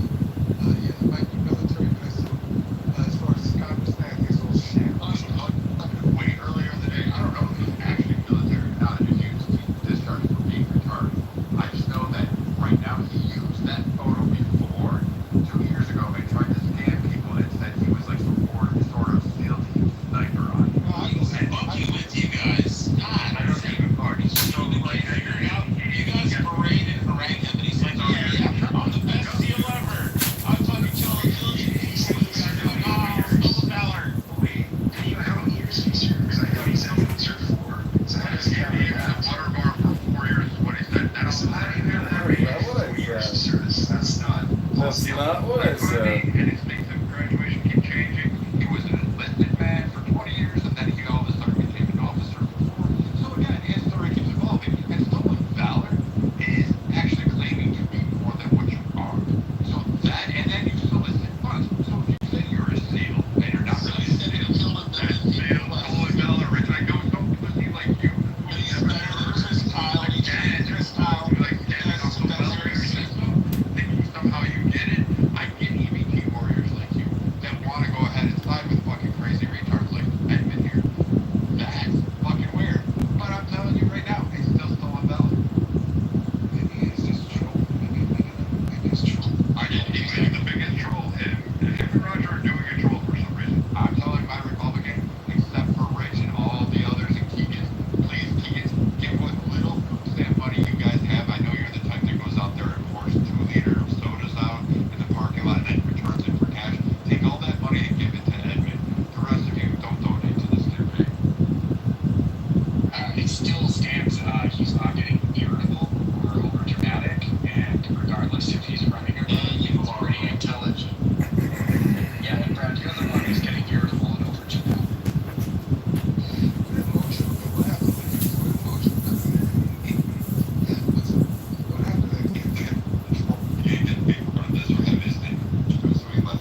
I think maybe John could get a little bit more transparent about this for us so we can understand exactly what's happening and be a part of it, right? Because I also am not convinced right now that it's like a serious thing, but I still think that it's serious in the realm of awareness. And I mean, like, potentially this could make national news. I think that's probably much more of what he's looking to do. It ain't gonna make national news, but you're right. It's the same. I mean, Bourbon Supreme made it. Reps GMI made it. Joan Jett Black, remember that? Who ran for mayor of the LGBT, the queer, right? I mean, like, yeah. I mean, there's It's funny.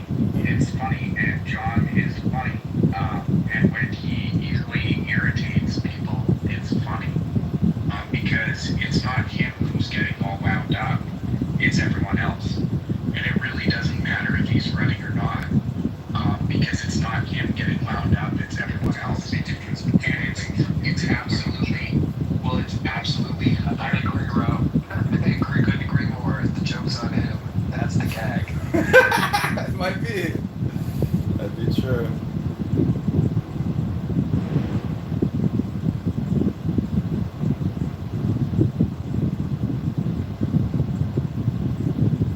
I'm still finding it hard to believe that people would actually donate money to this guy.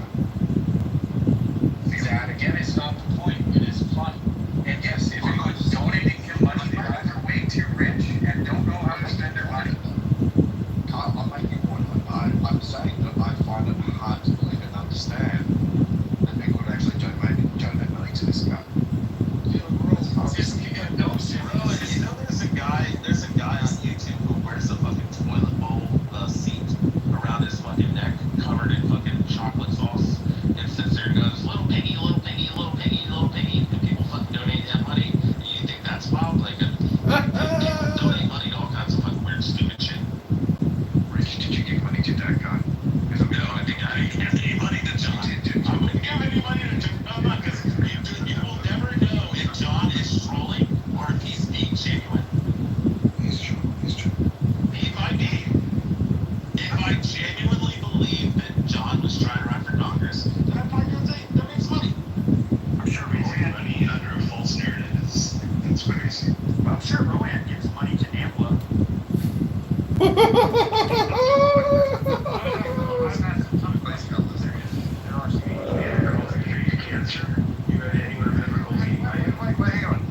Sean, did you notice the passion? Yeah, I did, but So it's American Man Boy Love Association. NAMBLA? It's old dudes that want to fuck kids. It's a Isn't that pretty? No, I wasn't saying that's what things do. I was just My apologies, Rowan. I know you had a green beat. My apologies, Rowan. Sorry.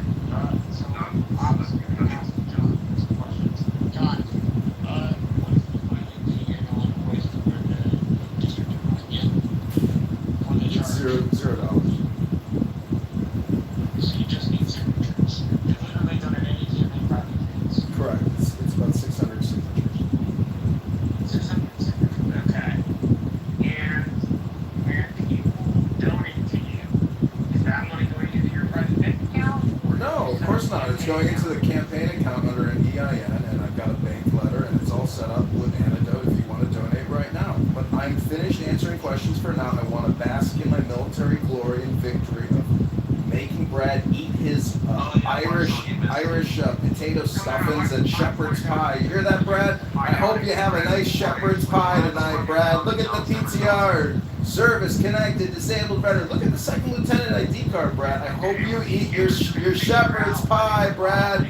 Eat that shepherd's pie. You got some shepherd's pie on you, Brad. Hi, Brad. I think he got you, Brad. I think he's the type of guy that play around with the room and just like walk around and go to bed in videos. Bro, I told you there's a YouTube guy that does that. He wears a fucking toilet bowl seat around saying, you can do it today. I'm pointing out on this right now, Brad. And he sits and yells at the camera, little piggy, little piggy, little piggy. Okay, you done there, little buddy? Then they don't take it.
That's an officer. That's called an officer. A second lieutenant with gold butter bars is called an officer and a gentleman. Can we have one like that? Is it a second lieutenant when you first go in as an officer? That's correct. I was the lowest ranking officer there. But you know what? I am so tired of answering these one-off questions. I'm going to go back to my positive mojo vibration and keep meditating for another 10 minutes. I mean, did you hear where he said that he got injured medically from drug use?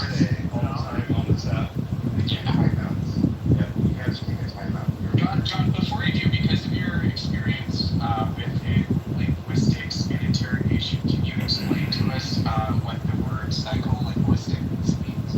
I think maybe you might be better at telling us what psycholinguistics means. Please proceed. Well, it's very interesting. How people speak actually can say a lot about them.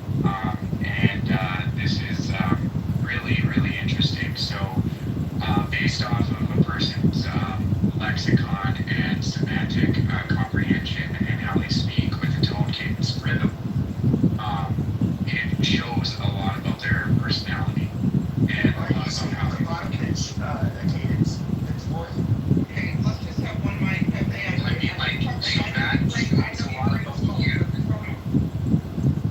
That shows a lot about you and how you habitually think, actually, with your comments that you say on a regular basis. Yeah,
I was a kid, I dealt with a lot of tough things, everything from abuse to all that bullying stuff that got me into martial arts real deep.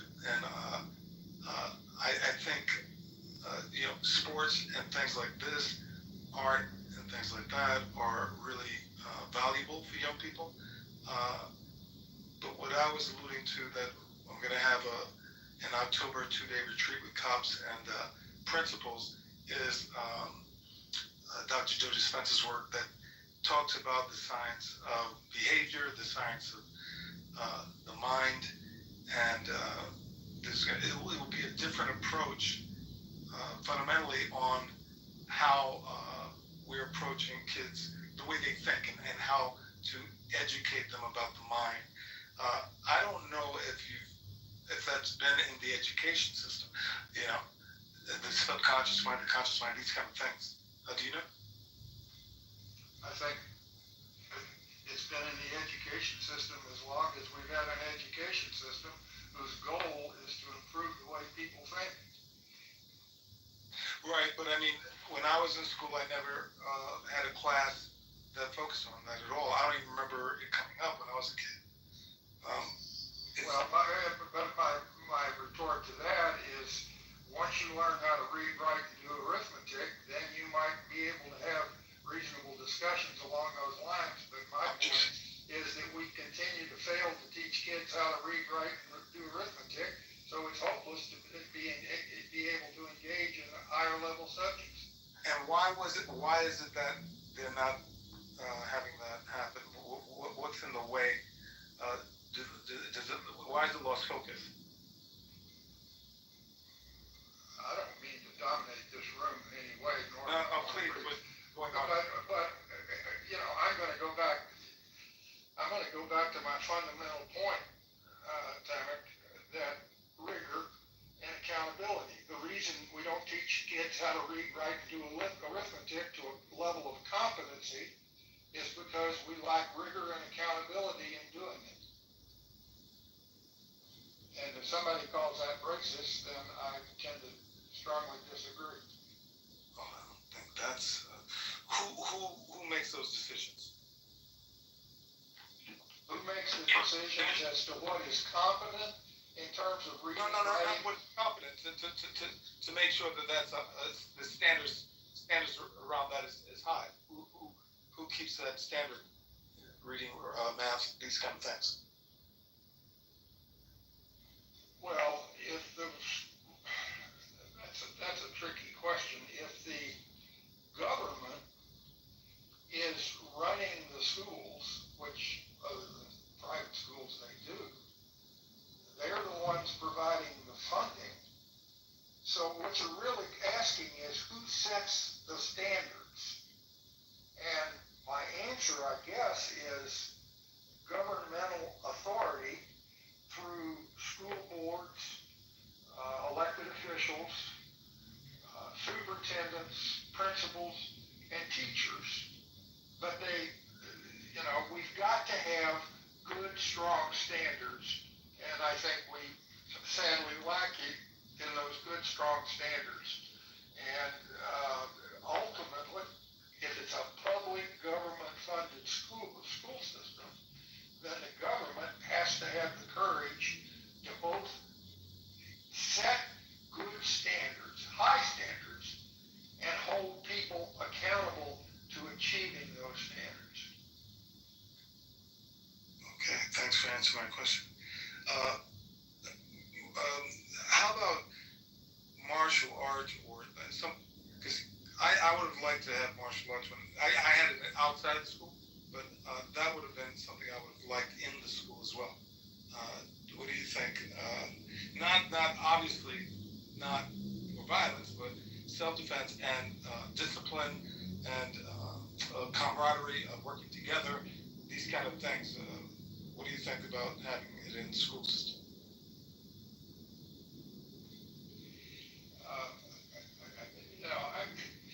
I didn't come in here to I'm glad to engage in this discussion, don't get me wrong, but I've already probably bloviated too much in my own room. The last thing I want to do is bloviate in here and piss everybody off.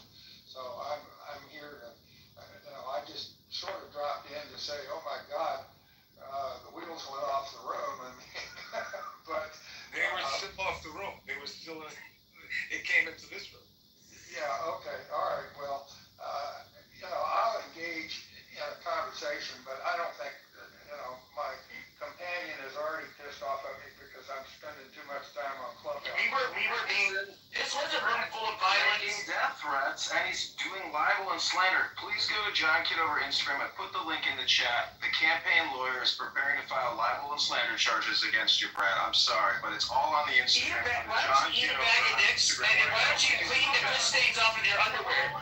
Can we at least, listen, we have, and I say this respectfully, a very highly intelligent, articulate elder in the state who we should show just a little bit of respect, right, with the language. And I don't want to police anybody's language. I know this is the month, we get fired up, and that's cool. Anson, I appreciate you coming into this space to just, because before you came in here, it was violence. It was insane. You provided, with your submission, just a brief moment where we all could just kind of breathe. There was no name calling, no insults, no threats of violence. So I for one appreciate you, Anson, just being, you weren't even aware that you came into this room at a time when it was heated, and you kind of tempered things and cooled things down. So I appreciate that, guys. And while Anson's on the stage, I know I'm not, can we just be cool? Let's not talk about dicks and all this other stuff for a minute. Just for a hot minute. Can we just show some respect for our elder on the stage?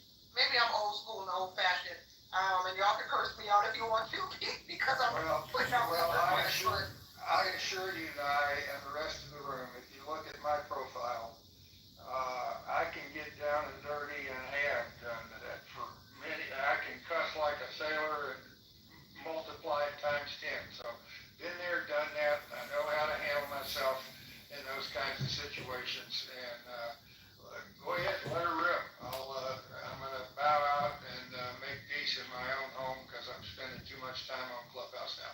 But thanks for your compliment, and we'll see all of you around on Clubhouse, I hope, particularly in the rational discussion room. Later, Hudson. Thank you for your service. I think we're really making some progress in that room. We've only had it for 4 days, but I think we're really making some progress in having, quote, a rational discussion. I agree, Anson, and then a lot of that is because of you. You're a good moderator in that room. Yeah, I just want to say, Anson, we love and respect our veterans here in this room. Unlike some people. Okay, y'all can go back to acting like wildlings now, but make sure you vote in the poll. Make sure you vote in the poll. See how that's done? And I love this fantastic group of wildlings. I call y'all wildlings respectfully. I'm a wildling too. We're all wildlings. This is the only room you've probably been in where it's mostly white people trash talking like a bunch of animals. Well, you don't think the conspiracy theory rooms that she goes in is filled with white women? No, I said where white people are trashing each other. Yeah, you're right, Pepe. This is the only room that I go into where there's major white-on-white violence.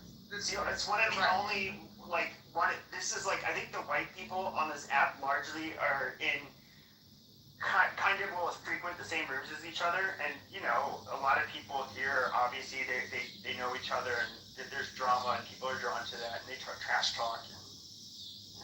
Also, let me just say something. I don't want to make this about me, but I feel like I need to address this while there are folks in the room.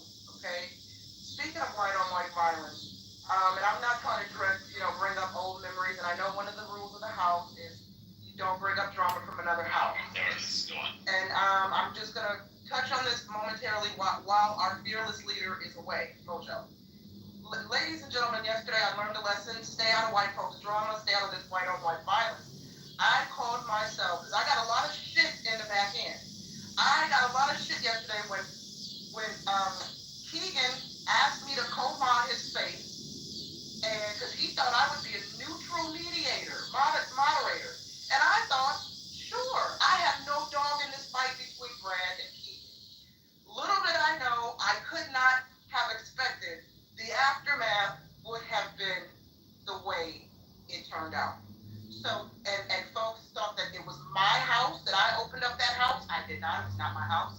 Folks thought that I created title. I did not. Folks thought that I was picking sides. I was not.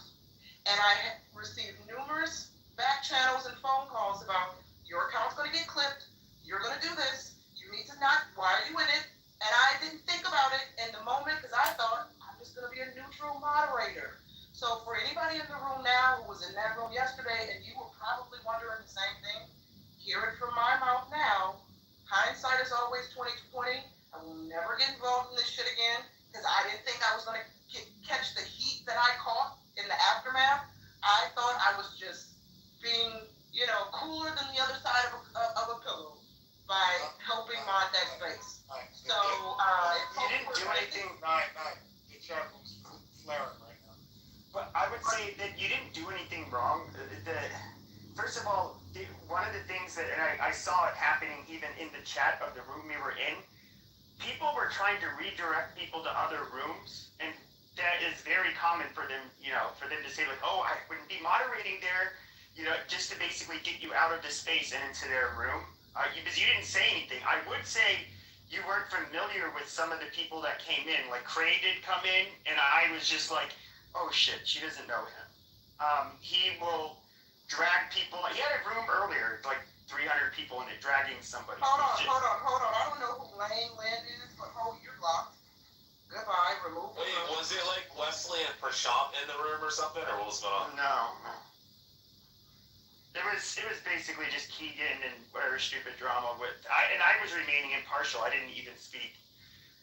Hold on. BB's saying she's making it about herself again, y'all. I don't know if that's about me, but I rarely make these spaces about me, BB. So if that comment is to me, ignore BB. She's drunk 24/7, 365. Oh, a drunk. Yeah, she's a British Persian lady who's always drunk all the time. All she does, I let her, she's a feature in my rooms, I let her talk shit. She tells me how I'm stupid, I'm gay, I'm all of this stuff, and I don't even... Pee-pee, on your faggot, pee-pee. Yeah, she will fuck your stage up when you let her up, but bring her up. She can fuck up my chat room, I don't care. But she talks shit to everybody. Bring her up. If you claim that she's a drunk hoe, we're not going to deal with No, you gotta bring her up just to hear what she sounds like. It's fucking hysterical. No. It's like Foster Brooks. Remember Foster Brooks? He's like, what are you talking about? That's BB. Oh, fuck you, Pepe. You know what you're talking about. Fuck you, Pepe. You motherfucker, you faggot.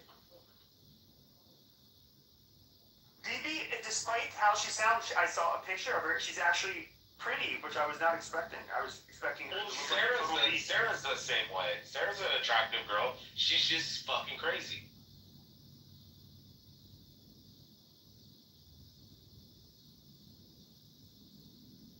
I think it's because they're Persian. She doesn't like when I speak. She can always not be in here when I'm here. You have options. What's up? She's Persian. She's a hater. Oh, dude, she's somebody you just everybody ignores her. She probably hates all black people, so. Well, BB hates everybody. Oh no, she loves the blacks in that way. You know what I mean? That's what I was alluding to. Yeah. Anyways, hey MG, what's up, boo? One of the most beautiful women on this app. Okay, so take the poll. Does Clubhouse draw a type? Certainly in this room. I always tell God damn it! Why are you moderating so much? No, everybody came here to fight. Well, the ladies, this is the month. We moderate the vaginas. That's Roger's house rule. Certain vaginas, at least. I mean, I don't make these decisions.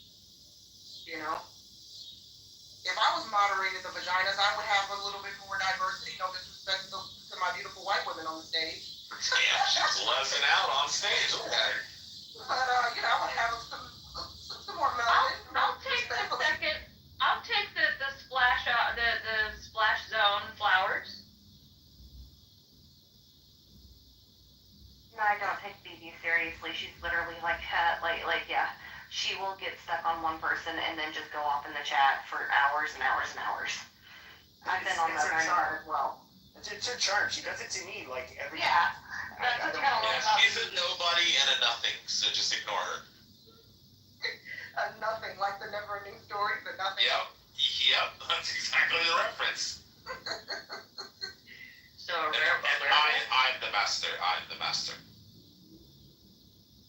So Rich, I see you're back. I guess things are So I guess we don't have to Oh. open their words, but Well, Roger said I could come back because we made amends.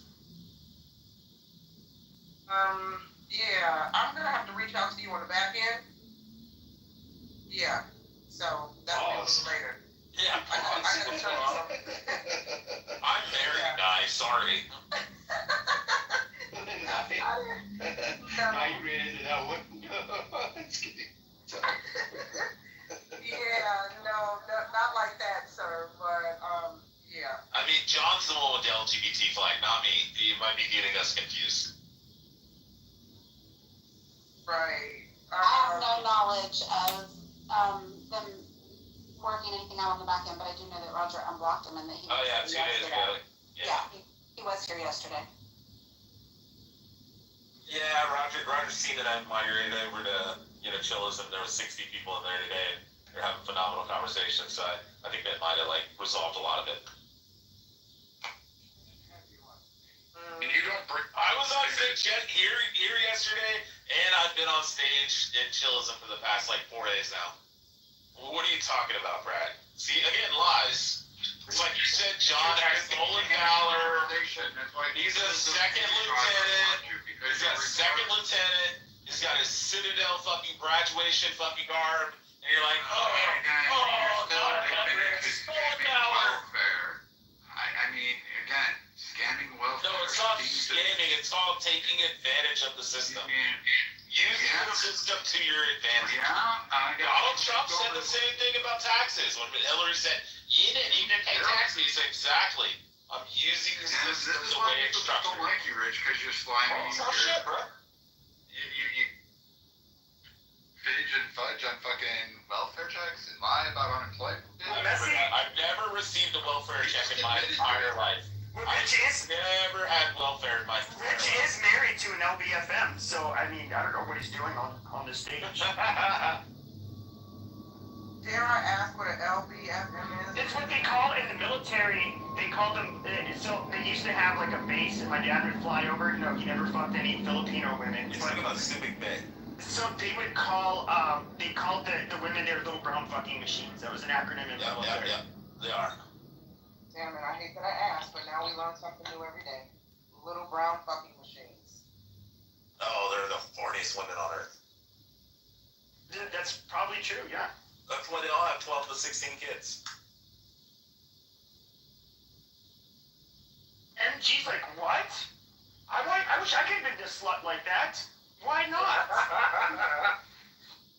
I think they all have hyperthyroidism is what.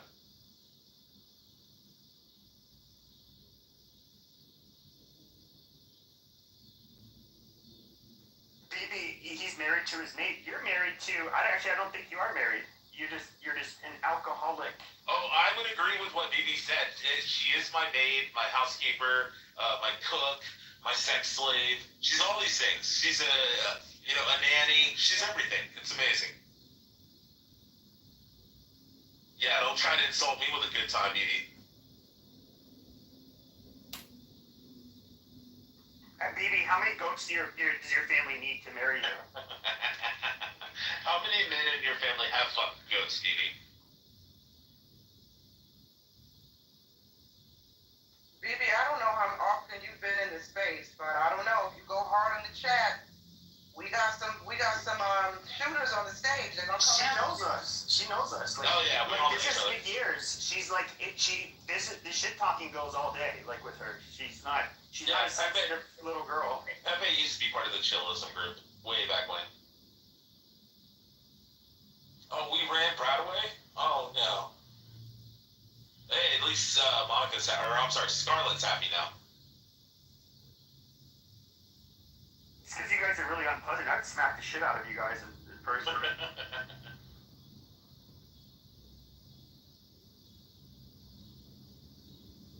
Welcome, Dr. Mitch. What's up, Dr. Mitch? I think he's coming up. Hey, Dr. Mitch. So you want the medical perspective on this? On the mental illness? Oh no, am I breaking up already? Yeah, all I heard you say, do we want the medical perspective look at the top of does Clubhouse draw a type of mentally ill person? Oh, yes, please, go ahead.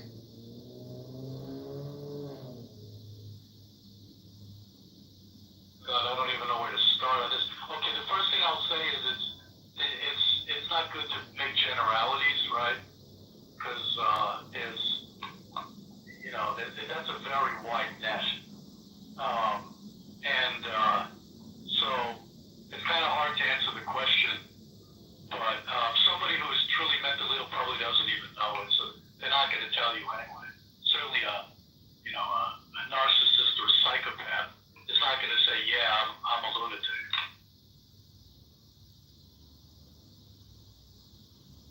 Is that too much? Nope, I'm looking at all you purple voters.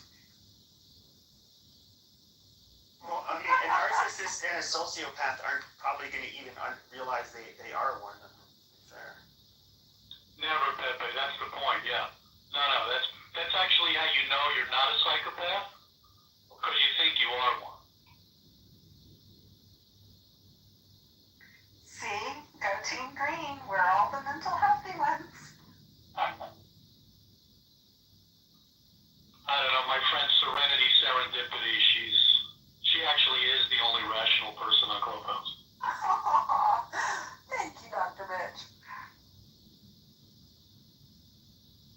I mean, I am an agent of chaos. I don't know why. I don't know. It's like when you look at all of those cluster B traits, like when it comes. I mean, I do have like ADHD, and I don't know. Sometimes wonder, like, maybe you can have like the traits, but they're not full on. Wait, MG just said in the chat, if COVID never happened, I would never be on this app. Same here. Is that true for many of us on the stage right now? Was the COVID pandemic the reason? Yeah, I wouldn't have been online, period. Like, I didn't do social media shit where I talked to strangers until like 5 years ago. Otherwise, I literally had zero interest in expressing myself online or talking to people. I started on a mom app, and then a bunch of us migrated over here. And I just never went back to the mom app because it got boring after a while. Those mobs are way hella boring compared to Clubhouse rooms. Oh, the drama can get nasty, but yeah, the rooms just, yeah, no. What does that say about us, though? Like, those of us that that think it's funny to rile people up, that is, maybe not within the realm of healthy. And then there's a lot of you who also like to participate in the drama and the name calling. And even for those who don't, you guys definitely like to go in the rooms where it's happening. Those are always the busiest rooms. I would say there's a lot to unpack there. Trolling is a participation sport.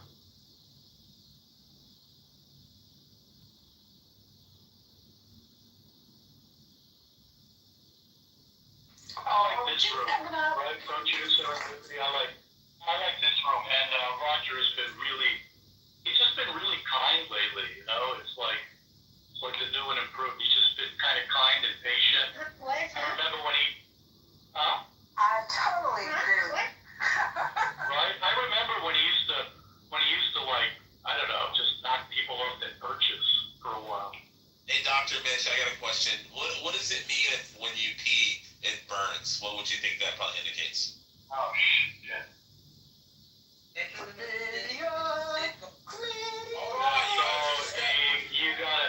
You better get swabbed, man. Well, it's a UTI or an STD, but they're pretty much almost at the Okay, cool. You guys step on the joke. Pepe, Dr. Mitch said stop fucking with prostitutes and you might need to get a test. Amazing. Oh, If Rich only thought that he was 60% funnier than he actually is. Do you realize that it only matters if it's funny to me? I do want to say that, I did meet my soulmate, Callie, in the audience. I met her on this app. Comedy that's is pretty subjective, cool. and it Fuck only you, matters Rich. to me. Don't interrupt my fucking shout out. Have you been to the Self-Realization Fellowship, Dr. Mitch? Sure. Yeah, I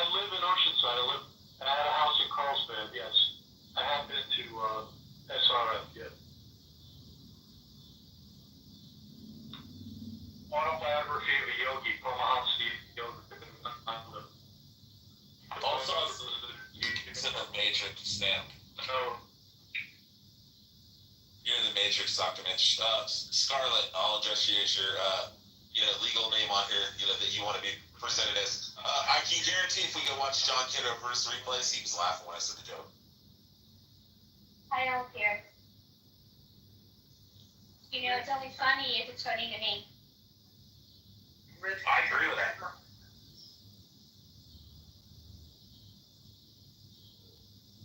Actually, I forgot. I said I'm going to stay out of it, but I stay out of it, out of the drama. But I respectfully request that y'all keep the peace with Roger's queen, Scarlett, please.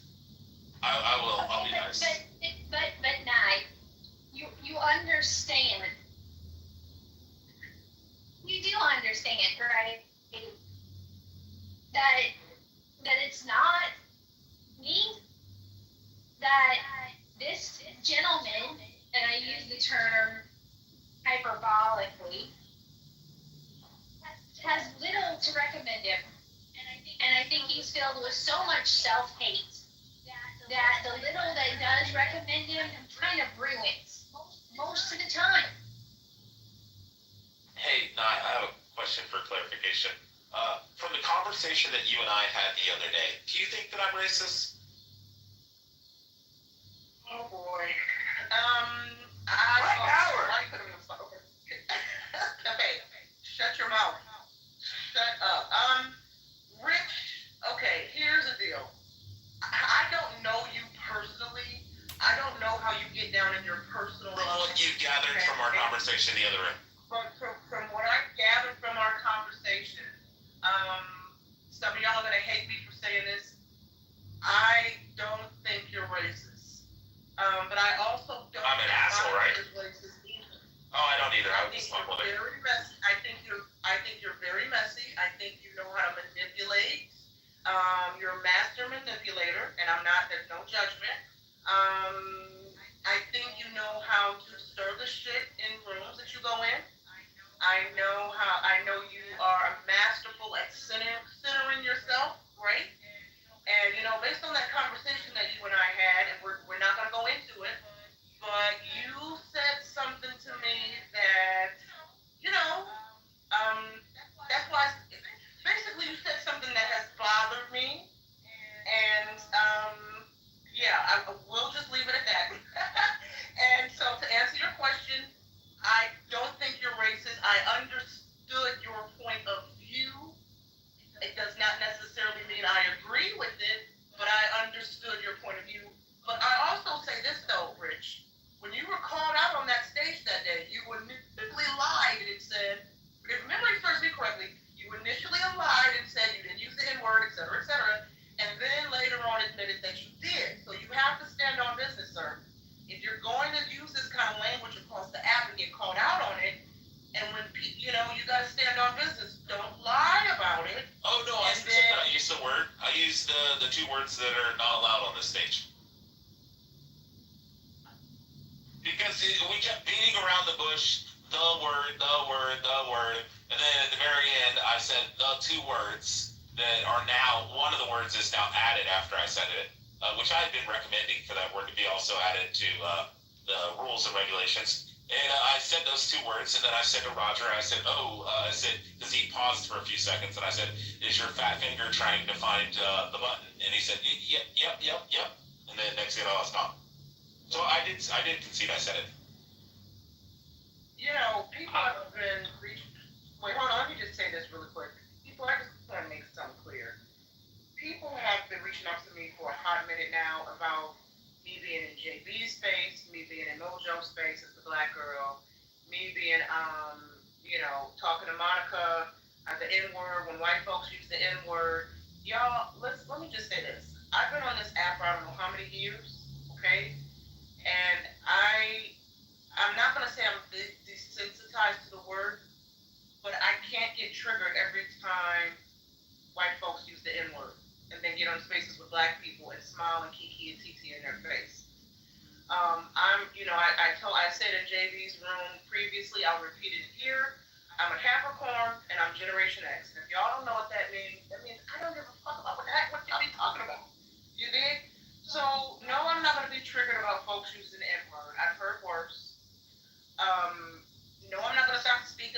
people because if you're not directing the hate towards me, I really don't care, right? Because I know how a lot of people on this app, you're characters. We like to say things for shock value. Lord knows I do. And first of all, I would be kind of hypocritical because anybody's been in my Saturday entertainment room, I offend everyone equally, right? So I'm pretty tame in Mojo's room. My room, I talk hella shit about everyone. And by everyone, I'm not talking about anybody on this app. I have very strong, spicy opinions. I drop the N-word and all kinds of words, right? So, like I said last night, my mother said, and I'll land here, my mother said, black people stole the N-word from the white man and have made it internationally famous, and we profited off the N-word through our music and art, and we owe white man money for stealing his word. Why would I get mad at the white folks for using it? I know y'all don't want to hear me say that. I'm not saying the word is cool. I'm not saying it's okay to use the N-word. I'm not saying that. I'm just saying I can't get triggered every time I'm on Clubhouse and I get a back end about so-and-so said the N-word. And I don't give a fuck. And half the people who are in my back end complaining to me about white folks using the N-word sit in black spaces where black people talk shit about black people all day and put down black women all day and call each other the N-word all day, right? So don't now come to me about the same shit you're gonna sit in other rooms and entertain and give a pass to it because black folks are saying it.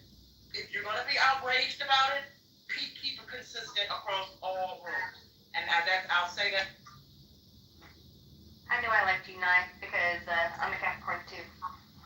So you're saying it's cultural appropriation? Is that what you're saying, Nye? That it's called that black folks have culturally appropriated the word for white folks? Yes. According to my mother, yes. I had never thought about that until Mom said it. And I said, you know what? It tickled me pink. Okay? And I said, I agree with you 100%. These ninjas owe the white man money. Pay the white man his money for stealing his word. Y'all talk about you stole the word and made it a term of endearment. Well, the white man said he wants to use his word. Shit, now he's checking in with black folks on social media to see if it's okay if he can use his word. Pay the white man his reparations for the N-word. Wow, that's brutal. No, you always elevate the conversation, honestly. You bring the energy up wherever you go. I appreciate it. Yeah, so I think one of the things you probably take contention the other day or talking was that I use it as a tool to attack people whenever they attack me. I use it as a bludgeon tool. So yeah, I mean, and Hakeem, if he were here right now, I know verbatim what he would say. You wouldn't say that because you don't say that in real life because there's consequences. No, in real life, I don't say that word. But when I'm on Clubhouse and somebody tell me they're gonna murder my friggin' wife and kids, then yeah, I feel the need to use that word to rile them up. So you do use the word, okay. I already considered that. I think you're just being provocative because you think it's funny. Well, I got a question. Should someone being or not being a racist be an absolute metric on whether or not they are a good or bad person? In other words, if someone's a racist, then they are completely a bad person, and that's it. That's no other values or metrics can be used on the person. Alan, you know that everything is a gradient. There are no absolutes, right? There's no absolute. Being a racist doesn't make you absolutely horrible. Well, is that your answer? Yeah, my answer, yeah, because even Hitler took care of his dogs, right? So I don't think that's a good question. Well, if you don't think it's a good question, why were you the first one to jump up and answer? Because I knew the answer. That's why. Because you knew the answer? Well, I know that you appointed yourself the judge judge and jury on what is or is not a good question. But I don't know, maybe somebody else wants to answer. We don't need to hear your opinion on what is or is not a good question. Thank you. I think to Talk Dr. shit, Mitch's, Alan, okay? I think to Dr. Mitch's point, Alan, for example, Messi. Mai has already acknowledged, and I agree with her, I don't believe that Messi Clown is racist. Do I think that he can weaponize it and use it to his advantage and do things that are racist? Yeah, but I don't necessarily think he is a racist. So I think to say, well, if someone's racist, does that make them a bad person? Is people can do racist things, but in their heart, maybe not really be. Am I making any sense? Yeah, I understand. Well, let's take it one step further. If we determine that someone is a racist, and we determine that by whether or not they use the N-word, does that person then deserve to be beaten? And all other news, Very hardly. I would like to address and congratulate and wish a happy clubhouse anniversary to MG. It is your clubhouse anniversary.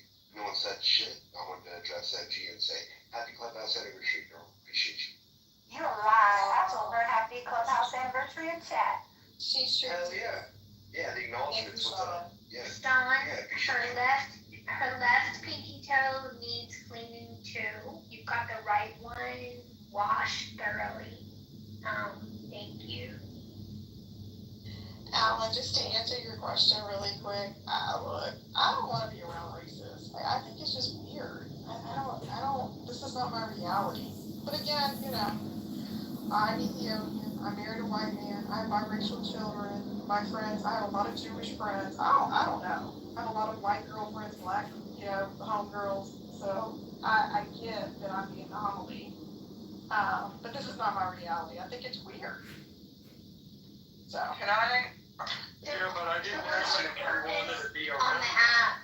I asked if they are good or bad people. I would, in my opinion, I would judge them as bad people. In my opinion. Okay. Can I just let me weigh in really quick. I'll try to be really quick with this. Adam, when you asked that question, it made me think about when I was living in LA for 20 years. Okay, and I can't tell you how startled I was, and this is hand to Bible truth, y'all. I'm not making this up. How surprised I was by the number. It was a handful, right, of so-called neo-Nazis or so-called white supremacist males, white males who, the locals, the community, or my apartment building at the time when I first moved in there, were aware that these individuals were racist, okay? But my encounters with them were always pleasant, always kind, never racist, never hateful, right? I had a roommate once that dated a guy who was a neo-Nazi. Long story how that happened. When I met the bitch, she was a lesbian. When I moved in with her, she was a bisexual dating a black man. By the time I moved out, she was dating a neo-Nazi. Case in and of itself. And so he was cool as shit. Sometimes we would go have coffee, right? So you ask if they're racist, are they good people? If they're racist, does it mean that they are or not good people? Alan, I don't know. I can just say from my experience dealing with a handful of so-called neo-Nazis in LA and North Hollywood that I quote-unquote befriended, they always treated me with kindness and respect. We never engaged in hateful rhetoric. We never talked shit about other cultures or races. But when I would be around the community, meaning the neighbors and the locals, their experiences with these guys were completely different. So that's my response to your question. Not helpful, but just my personal lived experience. Yeah, well, I think that says, judging from her dating history, it says more about her than anything else. But yeah, I get it. Do y'all remember Cardano on this app? Do y'all remember? Oh, yeah. Okay. Yeah, right. Noah, did you ever meet Cardano? I don't know if this was before you were here or not, but. Yeah, I don't think I know Cardano.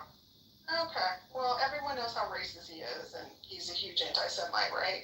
For whatever reason, he took a liking to me.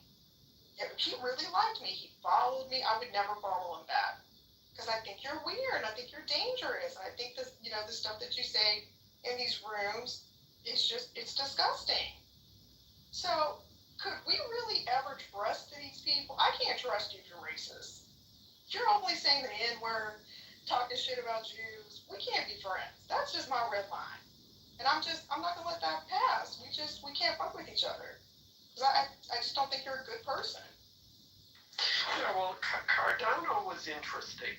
He was famous because he came on as Cardano, and by the time he left the app, he was up to like Cardano 29. So, yeah, but the problem with Cardano was he was honest. That's all. He really wasn't. His best friends on the app were KP and Sid. Well, he was Just actually. lost and confused. I don't think so. He did. So I didn't meet him when he very first joined the app, but everybody had said by the time I met him, he was a totally different person. He'd always want to. There was a lot of hatred for black people were incredibly hateful towards white people and really nasty to them. Were? Oh, Were? well, Or need are? But he ended up. I guess like he would try to talk to them, and then he he got so tired of it, and like he hit the arc of his trajectory, just went complete boomerang the other direction, and he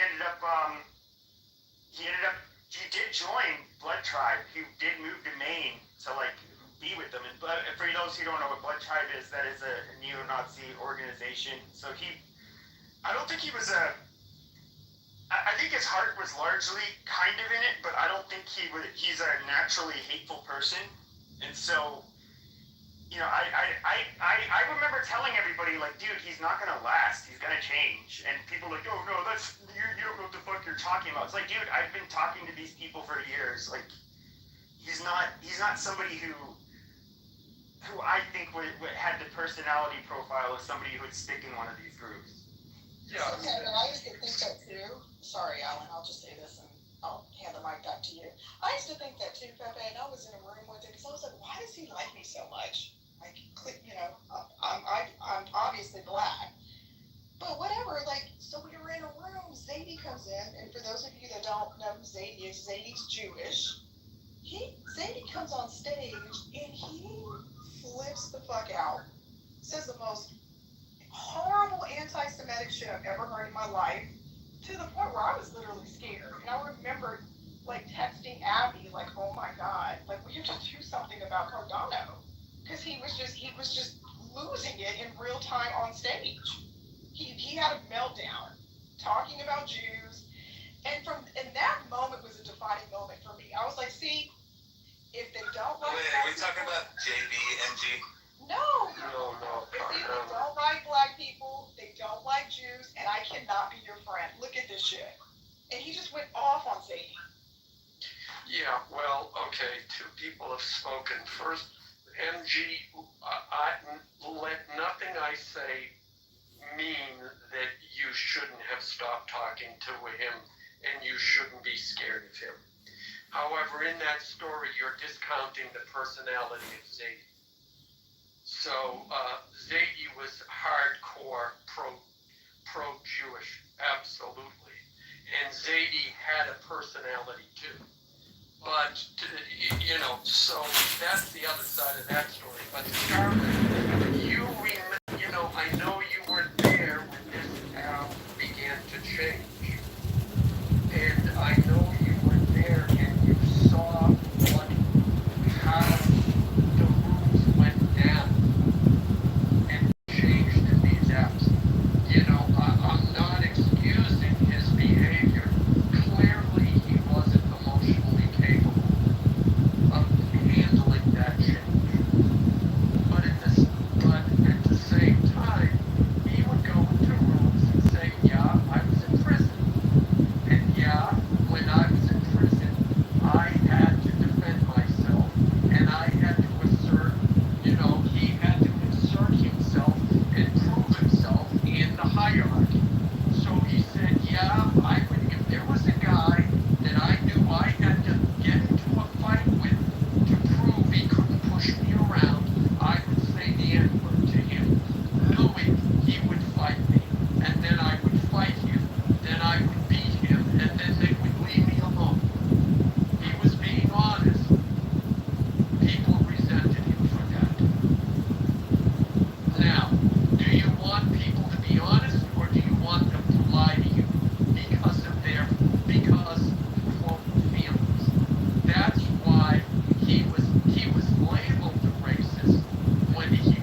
I've got a group chat going with other Clubhouse users on my cell phone, and I'm going to make available a recording of all his death threats from, I believe, 2 days ago, as well as all the libel and slander that he hurled against me today. Also on my Instagram, John Kitover, I put him on notice on his Instagram, and then he blocked me, but I'm going to file a civil slander and libel lawsuit against him.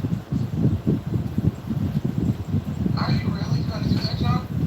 Yeah, we've got $1,000 in the campaign account right now. We're gonna get a lawyer in Minnesota where he lives and have him sued for slander and libel. Maybe make $100,000 or $50,000 and use that money for the campaign. Do it. I support it. Yeah, I noticed Brad left the stage well.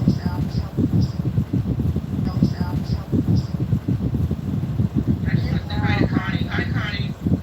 Good evening, everyone. Hi, Connie. Connie, do you think it's inappropriate for me to report Brad to the FBI in Minnesota for making death threats on this app 2 days ago for 30 minutes straight? I'm sure he didn't mean it.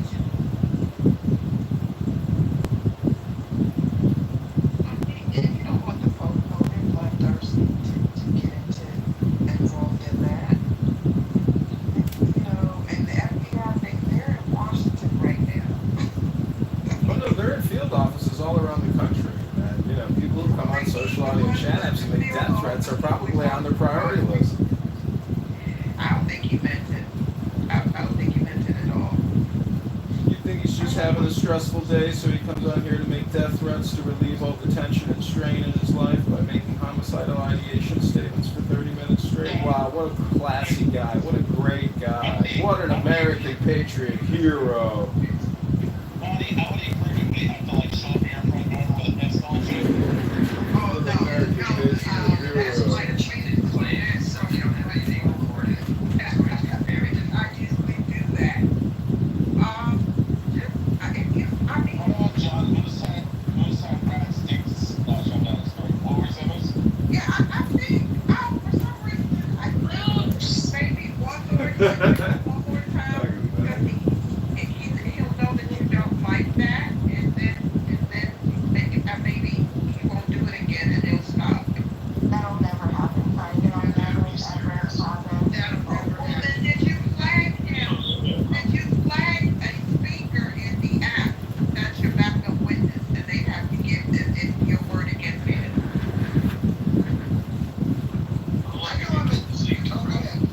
Yeah, flag a speaker.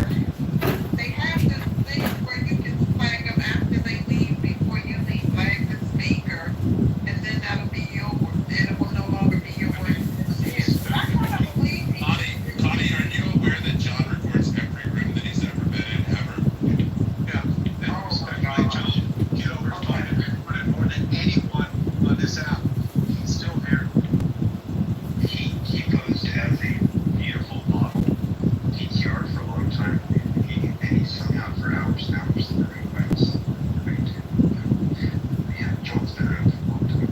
You know, he is a, what do you call it when you change? He's a chameleon. Sean, I have a question. Like, do you feel that you feel a little sexually confused that you keep bringing up this idea that John's dressed up as a woman? And you brought it up a couple times. It's just a little. He did it for a long time. I think it's kind of weird to have a PTR of a female. I mean, don't you think it's weird? I don't know, Sean. I would say it seems a little frightening of you. I think this is actually a very serious thing because I mean, you know, if you're voting for him, you're supporting him. You know, all this stuff will come back to Sean, he's down once above you. No, not so much. Actually, I'm kind of asexual these days. You know, if you've been in a relationship for a long time, which I don't think actually, Messi, I don't think you've actually ever been in a relationship. I don't think you get laid if you try. Definitely not. To be honest with you, Not. I don't think you've ever gotten laid in your life. No, You've probably never been in a relationship. I've been virgin. I've been in 2 relationships actually, so I'm virgin, Sean. I was in an 18-year relationship, married for 18 years. Had about a 6-month break, and I've been taken for 15 years. I'm a keeper. That's what I am. But after this relationship, if something doesn't work out, if it doesn't work out, if we don't live till we die, I'm never going to be in a relationship again. I'm going to live single. Yeah. That's what I'm going to do. Still hard to train a new one.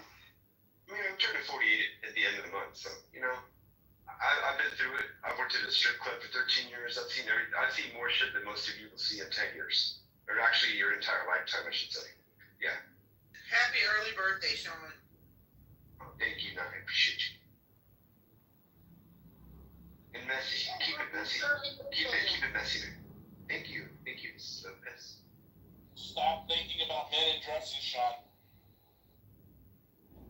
It's funny, we asked a question about mental health, and this is what we get. I agree. Hey, I've always been about good vibes. Would be classified in the DSM-5. Krista knows me. I've always been about good vibes. There's plenty of people that know that I've just always been about good vibes on here. I do like to get messy. I've had my trolling phases. My heart's been hurt by Goldie Mayan. Any of you remember her? She was the one that faked her cancer, faked her death under Stream Dream Radio with Knucklehead. Y'all remember Knucklehead, Stream Dream Radio, which still is around.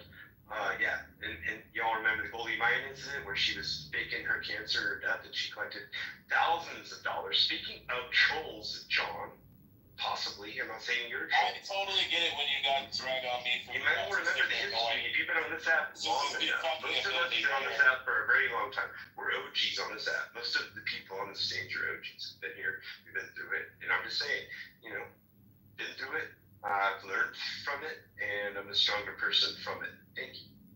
So, Serendipity, you remember the game we used to play, the yes-no game? Where we would guess each other's answers to a yes-no question? Don't shoot the messenger.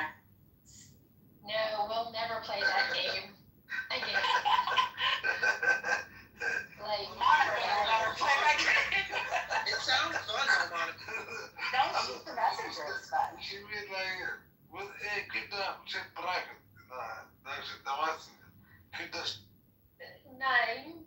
Yeah. Okay, English is rule number 10 or 11. I've lost count. Kay, I think I've seen you on the stage before. Kay, no disrespect. I just really didn't understand what you were saying. I don't know who moved you down, but probably because we don't understand what you were saying. And English is, America first, English first.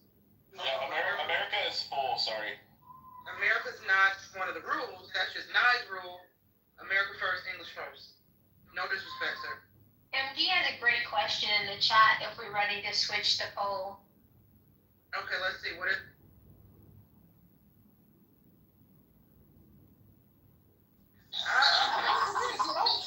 PTSD. Where's Mojo? Yes, definitely. Clubhouse PTSD. Hey guys, where's Mojo? He was I think he's traveling back. Yeah. Having the time of his life in the real world. That's right. He's being in the moment. He's not in the clubhouse streets, but he has a life outside this app. Don't I wish? Like, let me stop.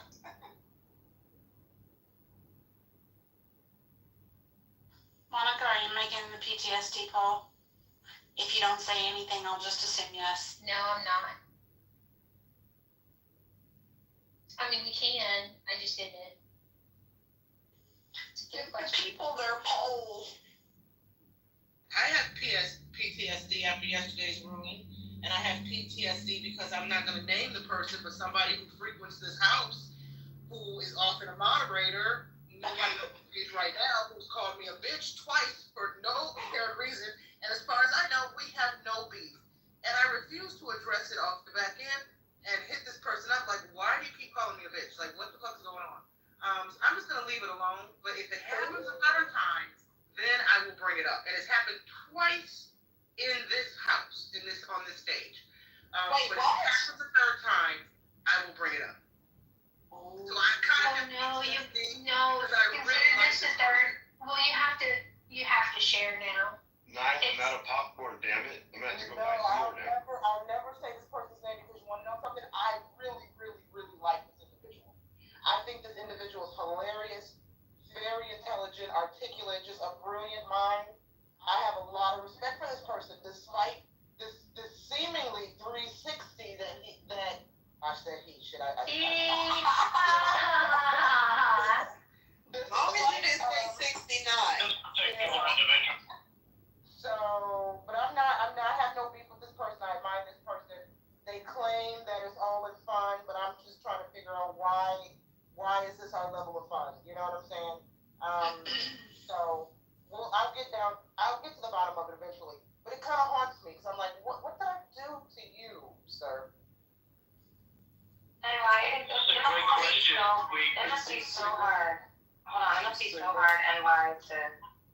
as intelligent and as mature as you are to try and understand something that is not in your scope. You know what I mean? Like, it's really hard to, as someone who, in your aura, it's really hard to try and understand something that, you don't have a rap to, or you don't put out, It must be a clubhouse tactic because, I'm just trying to be a good friend and respond to all the pings and go into people's rooms.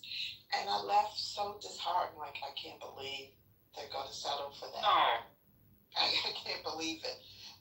It stressed me out so bad, I fell asleep. As soon as I laid down, and very seldom do I do that, because I have sleep apnea, so it's not really PTSD as far as when my brain is going to turn off. It's just, you'll get a little bit of insomnia, you'll get a little bit of borderline narcolepsy, where you just want to fall asleep. And as soon as I laid down last night, I fell asleep because I'd be shocked at some of the shit people do on this app.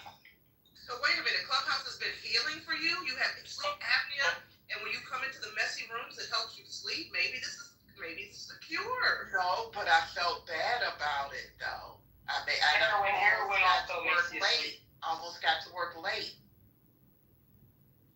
Yeah, heroin I also got makes a parking ticket because I did not have the money to pay, parking. And I was like, okay, so, cause see where I work at, they think we're rich. The parking ticket is $40. I'm like, oh my God, I'm lazy. I gotta park in the employee parking lot. So no, that's not good at all. You will never get off the sleep apnea machine unless you fall to sleep organically. And so, Connie, I gotta get on the sleep apnea machine. I'm gonna get a sleep test because I've been snoring, pissing my girlfriend off like crazy. It's in my family too. It ain't even weight related. I thought it was weight related because I thought they were picking on me too, and they said that I literally in the sleep lab stopped breathing, and it was nothing they could do to revive me, and then I came back. Yes, so you should. And then and they had a lawsuit, so I got a new machine. And so the reason why I've been on it for a couple of years is they had to change the pressure and get rid of a no good sleep machine. And so, the pressure would go up 18, 15. You're good if you have like less than 5 episodes, or you don't use that much pressure, you're good. They're gonna take you off eventually. I mean, if I might just love to die in my sleep, but Also, your dog is so But I want to say, pretty. Connie, Team Darth Vader sleepers, okay? Team Darth Vader sleepers all day long. Can you guys hear me? Yeah, go ahead. Joe Hawkins. Okay, because I just wanted to know something. Who told the story of the person they don't want to name that was being very disrespectful? Who told that? Was that and Ryan? Yeah, that was me.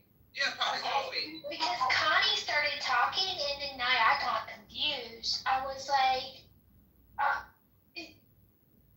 was just corroborating Nye to let her know there are people on this app that will shock the shit out of you and put you in dismay. to sleep. Yeah, and it put my ass to sleep. Yeah, but I woke up late, because I was like, well, by the time I checked in, I had 3 minutes left. That's wasn't what I was aiming for. Now, school has started back, because this is Washington, D.C. is a college town, and we don't know what it's going to look like with the guards here, the National Guard here. It would have been a problem, because there's more people on the road.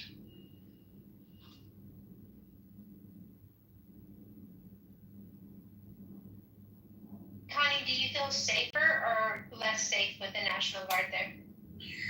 I'm going to feel safer because the mayor's office is a bully, and a lot of crime has happened, and they push it under the rug, and it doesn't get any coverage, not C coverage or any type of media coverage. I mean, they have abducted so many kids in DC that they had to close down the schools, and then they revamped them, got them out and opened them up as charter schools. So they did a lot of shit, and didn't get to the media. But Big Brother or Uncle Sam or whatever, he was always watching. So, and she don't know how to legislate. She's a bully. She will, she don't like what one of y'all say in the room. She will personally come down and try to kick your ass. She's, that's the type of person she is. She will use her power to step on you like a roach. Wait, that's Mario Bowser? Yeah. Yeah. So that's the only person who could fuck with her was Trump. Because he don't care. Yeah, did you hear the reporter asked the chief of police, so what's the change? Did you see how she's wearing a tie? Yeah, well, they asked her what. Yeah, well, no, it isn't. And they asked her what the chain of command was, and she said, "What does that mean?" I know, it's on MSN webpage, the front webpage. And the mayor. I kept scrolling back because I couldn't believe it. Yeah. I couldn't. I was at work finishing up my time and attendance sheet, and I kept scrolling back. I'm like, the mayor, to her credit, jumped in, and maybe moved back. Huey and Dewey. Yeah. It was you know what it is? She knew what the chain of command. She's a lawyer. It's too much. Somebody keeps trying to come up. Do 111. I don't know if you're trying to come up. I've invited you up if that person seems in the room. I don't think so. Yeah. Oh wait, Elsa. Elsa, I don't know if you're trying to come up, but I've invited you up.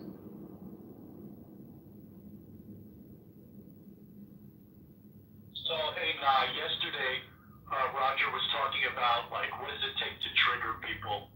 And you know what I think about in these rooms? I think this is really great training for public speaking and even for having debates. Where would you get access to so many opinions and a broad base of people that you could talk to? And you could see, I think that would be a good question, but certainly, I would encourage everybody. I know some people get sensitive, but it's just great training for anything that you have to approach conversation with. Yeah, I agree. It took me a long time. Oh, go ahead, Marquise. Go ahead. I was gonna say I think it weeds out the people that can't have a conversation. It weeds out those. It shows the mental integrity of those who genuinely want to be progressive, as opposed to those who just want to scream into the mic and want to do all this nonsense. I've noticed that a lot. Entertainment, yeah. I like to come in for knowledge, or sometimes I give out knowledge that I had a hard time learning, and so I don't want nobody to, I'm real passionate about that. I don't want nobody to do it. But yesterday, I was in the chat function of the house, and they said they recommended people go to YouTube to look at the Moors. And I was like, well, I really don't care for that.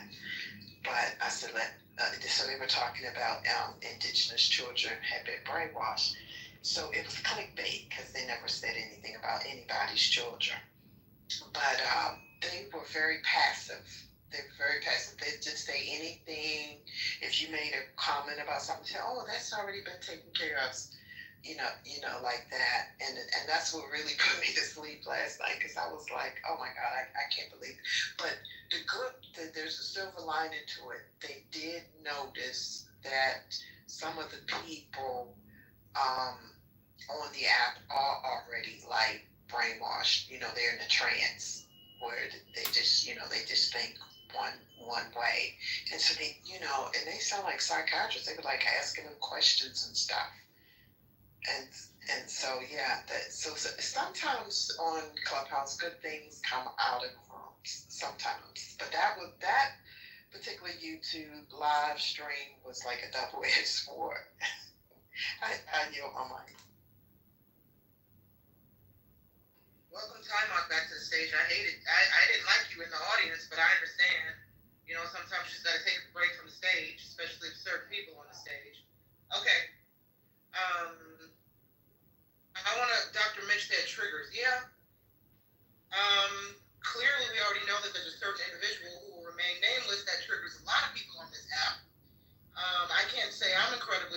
by this individual. I know he could be pretty spicy and sassy and disrespectful at times. But, and I know, I'm in the minority here, and I don't mean to disrespect anyone who's had unsavory encounters with Brad, but I actually find Brad entertaining and amusing. Do I agree with everything he says? No. When he get really vicious with women, no, I don't, and when he was talking about a certain woman's vajayjay the other day, I didn't think that was cool, but, it's sometimes hard, when you're a female and a female mod to kind of control and manage very aggressive, dominating male energy, right? So, Sorry, did you call for me? I did not. Oh, I don't know if you're joking. Definitely a joke. He's definitely joking. Hey, Roland. Okay, Roland. No, I wasn't calling you, bro. But yeah. So I don't know. I don't know. Speaking of Dr. Mitch's, do we have triggers? My triggers are the anti-black rooms. I hate them on this app. The anti-black and the anti-woman rooms. I absolutely hate them. But I'm unlike some people who come into certain spaces where they don't like the mods, where they don't like the speakers, but they still go in those rooms and listen to the conversation and get all worked up and riled up and mad instead of just avoiding those rooms or blocking the people that triggers them. I think that some of them like it. I think y'all like being triggered, and by y'all I'm saying I'm speaking in general.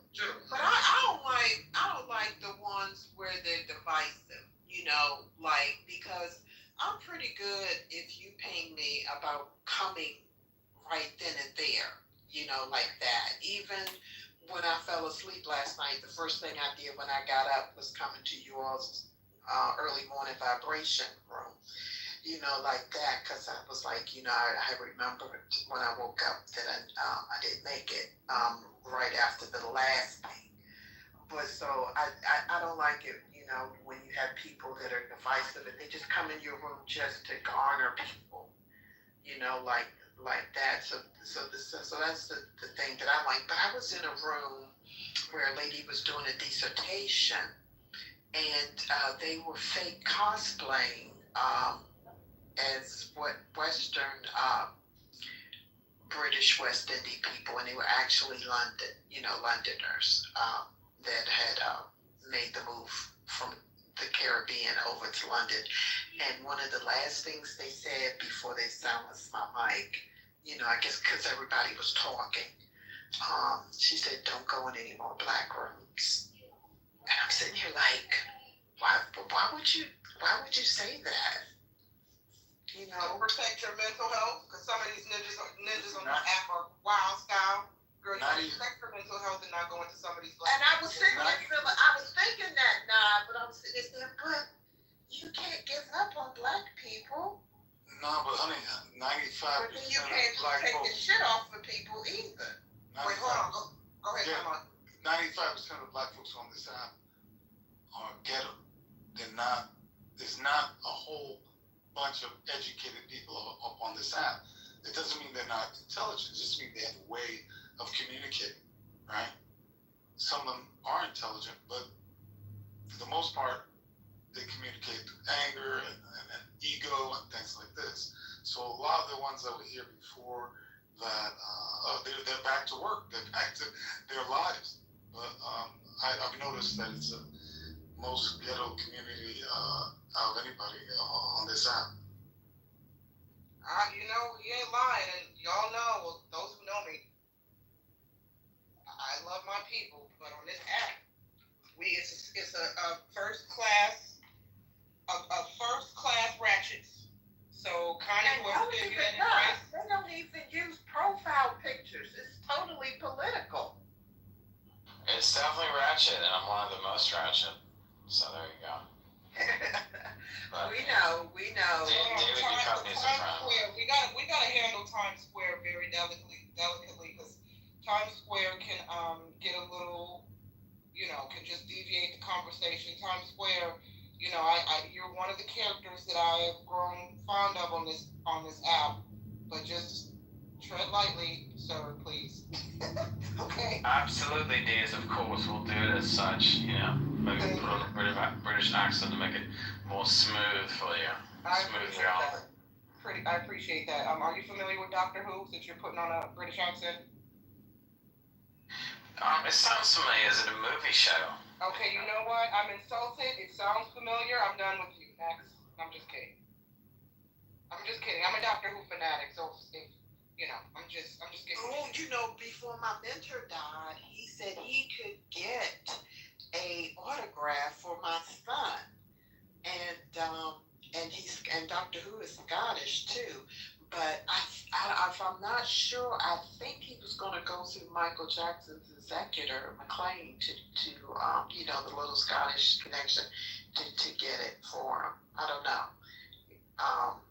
But you mean the original Connie, the one that died? If I do push the button for an autograph from Doctor Who, I'll definitely get you one. Which one though? Because there's been 14. No, the original, the last one, the Scottish, that last one, because they morphed into different things. Yeah, I know. Different things, but the very one that they come out of. You must be thinking of 12. I forget his name. 10 was David Tennant. Matt Smith was 11, and I think it was David Tennant. No, Dave. Oh, you're right. David is Scottish, isn't he? Yeah. He's my favorite. Yeah. So if I push that button, I'll get you yours too. Luckily, I've had the pleasure of interviewing David Tennant. You did? Yeah. Okay, so you don't need that one. I wouldn't mind an autograph. Okay, I'll get it. I didn't push it because once my mentor died, I ain't gonna say I was depressed, but I just didn't do all the things I like to do, and I used to do a ton of Scottish things, but I didn't do it. Once he died, I lapsed memberships and all that crazy stuff. But I think I will push that button and get it. Yeah, so I want to just one little thing to say here. I just saw 20 minutes ago that someone is preparing a full economic blackout for next month. So I'll just put the link in the chat. You guys can do with it what you want, but just an FYI. No, who is someone? Just say the name, because a lot of people aren't going to click on the link. So I don't know who or what is behind this, but it's a very legitimate site and has a lot of, it's akin to like the No Kings protests that happened, but this is, anyway, just concerned for you guys. So you have a month and a couple of days of preparation, I guess, if they're actually going to do it. Alan, I just saw your comment. Yeah, Alan, I'm a huge Doctor Who fanatic. Fanatic, okay? Wow. Before I go anywhere, I don't need to be able to address one very important thing. I want to welcome fully heartedly and openly MG. It's so beautiful to be able to see. Yeah. MG, you shine. You glow. Oh God! Stop. In this world in such a magnificent way. For people who don't know MG, she is one of the most beautiful, if not the most beautiful individual on Clubhouse. People should be following her. She's not just beautiful on the outside; she's beautiful on the inside. I'm gonna mute him. She's an angel. She's an angel. I have never seen. What's going on? I'm sitting. There we go. We can mute it out. You asked for it. Yeah. It sounds like he's making a move. So. I have something, but I need to finish off this. You can do it in the back. I don't want to go on here. I just want to make this really clear. This is not shooting my shot. MG is a very happily married woman who I have a lot of respect for, and she's an amazing individual. Everybody, please follow her. Can we move on? And Diaz, if you say you're not shooting your shot, you just did, That's the paradox of it. I totally agree with everything that Rose. Everything. Oh, Diaz. Oh my gosh. What's up, Ever? Yo, not. So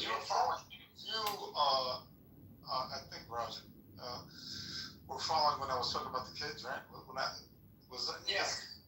You were following. I go back things very differently, and I'm an artist, so most artists are like that.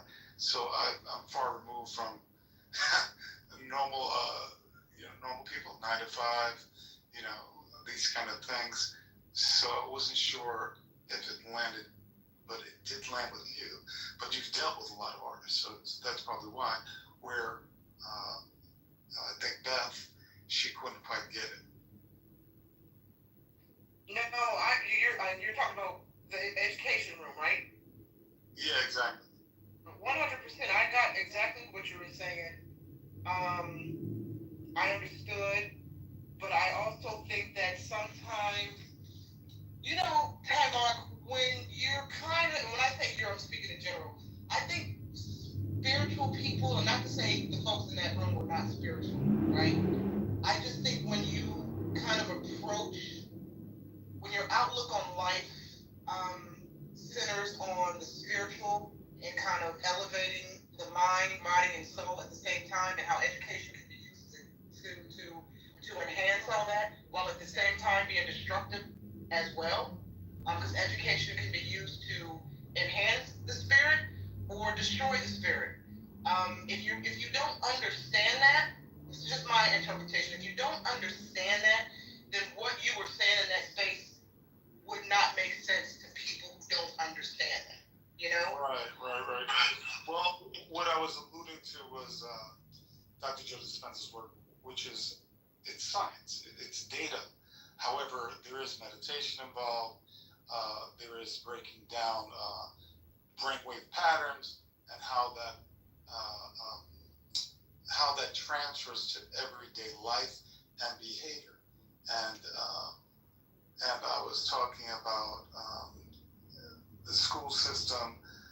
We're dealing with young people that are going to be adults, and they're going to be leaders around the country. And there should be something cohesive. There should be something that is the overall goal, and it should involve humanity. And that's where it was coming from. I don't know what was. Well, it was for her. Maybe one other person wasn't landing right. Maybe I would have to say how that works in a day-to-day classroom. The thing was, exactly. I'm not one. I was saying I'm not the one delivering I'm not delivering it. Somebody else is. So I need to know more. I know how it's delivered to adults, and I'm part of that. But to children, it's going to be a whole different ballgame. Can I respond to Mac? Of course. And can I reach something? It's time mark, by the way. Time mark, excuse me. Thank you. To answer that question, maybe this is the key. This is an example of, and I've seen this before, forgive me if you've heard of this. This is an example of the kind of reading that they used to give to, what age was 7th and 8th graders in Minnesota 100 years ago. This is the forest primeval, the murmuring pines and the hemlocks, bearded with moss and in garments green, indistinct in the twilight, stand like druids of eld, with voices sad and prophetic, stands like harpers roar, with beards that rest on their bosoms. This is the reading list, a current example of the reading they're giving students now. Coach Jameson saw me in the hall and said he wanted to make sure I'm trying out for the track team. He said my middle school gym teacher told him I was really good. Then he said that with me, the Harrison High School team, we have a real shot at being county champs. Fantastic. Now, perhaps if we started teaching, using the literature that they used 100 years ago, it might lead students to the kind of spirituality and awakening you're talking about? Well, I was saying, Nye brought up spirituality, and I understand why she brought that up, but it's demystifying the mystical, right? The yogis, right? The chakras, the kundalini, is demystifying it, making it very, very simple. It's a practice, and traumas are held in the bottom three chakras. So everybody's dealt with a certain amount of traumas, and this is all factual. Right? And there's breath work, things like this that release those traumas, and extraordinary things happen. Now, children might be going through some trauma, but adults, it's really stuffed down there, right? With children, it's fairly new because they're still children. So getting to them early enough where they'll get these kinds of things very simply because it would be delivered in a way that they understand, right? It's not, So this is what's happening. This is happening right now. The first pilot program starting here in New York. So there'll be 2-day retreat. All this is going to be delivered to teachers and principals, cops, things like this, because they're going to experience it, and then it'll be rolled out to kids. So again, like I was saying, overall, having a big picture end game, for me, it would be, I would hope for everybody here, that it would be about humanity. It would, like I mentioned, no wars. Well, how the hell do you get to no wars? You can't do it by doing the same thing we've been doing for hundreds of thousands of years. You have to create a new culture of humans, a new environment. And it's not going to be exclusive of anything, as far as religions, right? Because you can be religion, keep religion, but this is science, your brainwave patterns, right? So when you're in a more PTSD state, you're in a high beta wave pattern. When you lower those brainwave patterns, right? Like right now, you're in a low beta wave pattern. The more you lower it, the more suggestive your subconscious is. And your subconscious rules your patterns. 95% of patterns, like when you saw people doing this earlier in the room, yelling at each other, cursing at each other, threatening each other, that was a pattern, right? That people practice. It's a habit. And what he's talking about is the frequency war, right? And lower vibrational frequency versus high vibrational. And you're talking about the old Earth and the new Earth, and maybe I'm already. But how do you make that communication for people to understand? Frequency is energy. There's a chart I have. It's amazing. It just puts points on it. Anger is 20 points. Right. Pride is 30 points. Peace and love is 700 points, dude. There you go. So. Let me ask you something though. When you mentioned, I think, and I'm not probably going to use the right phrase. I think you said new humans or something like that. New culture, new humans. Yeah. The new Earth, it's biblical, and some people are on the new Earth, and some people are not. Maybe I already am. But there's a scientific process that happens during that. Well, wait. How do you think AI fits into this time out? And creating the new humans. Yeah, exactly. Oh, I see Ro wants to speak too. Yeah, bro. No, it's fine. I just noticed that Times Square got shot down to the goo for some reason. I'm not sure who did that. But It's an amazing coincidence that I just entered the room when that happened. Yeah, crazy. Well, that's fine. I mean, sure. Hang on, you guys can watch Times Square, just so you know that we've got a policy here. It's just one mic at a time. I know I get a picture that you might be able to sit to yourself, and I think you've got a lot of interesting things to be able to have a conversation with. Just if you could be aware that other people will try and have a conversation as well. Can I translate that? Can I translate that into American? He basically said you need to learn when to shut the fuck up. Bro, we just spent like a few hours while you were gone, trying to calm the room. Ro went in and out, but it was a mess. When Brad got in it with me, right? And then you opened this room, and then you got out of here when John and Brad were going at it. It did not stop. It did not stop. Can I just say this? John is a troll, but John is running for Congress, and John's education and military background are legit, and anyone that says otherwise is just lying. Period, point blank, period. Yeah, I got it. It just went, it was getting into all kinds of other stuff. It's not just John. It was a lot of back and forth. It was ridiculous. And then luckily Anson came at the end of it, and I pointed that Anson brought some discipline into the room just by his being here. So Uncle Anson, he had discipline in the other room. He ran it for an hour and 15 minutes. I show up for the last 15 and it erupted in chaos. That's right. I will take your fault. Yeah, no, I would take full blame for any space that goes. Look, if a space goes bad, it's always my fault. That is the first rule of Clubhouse. See, at least he's honest.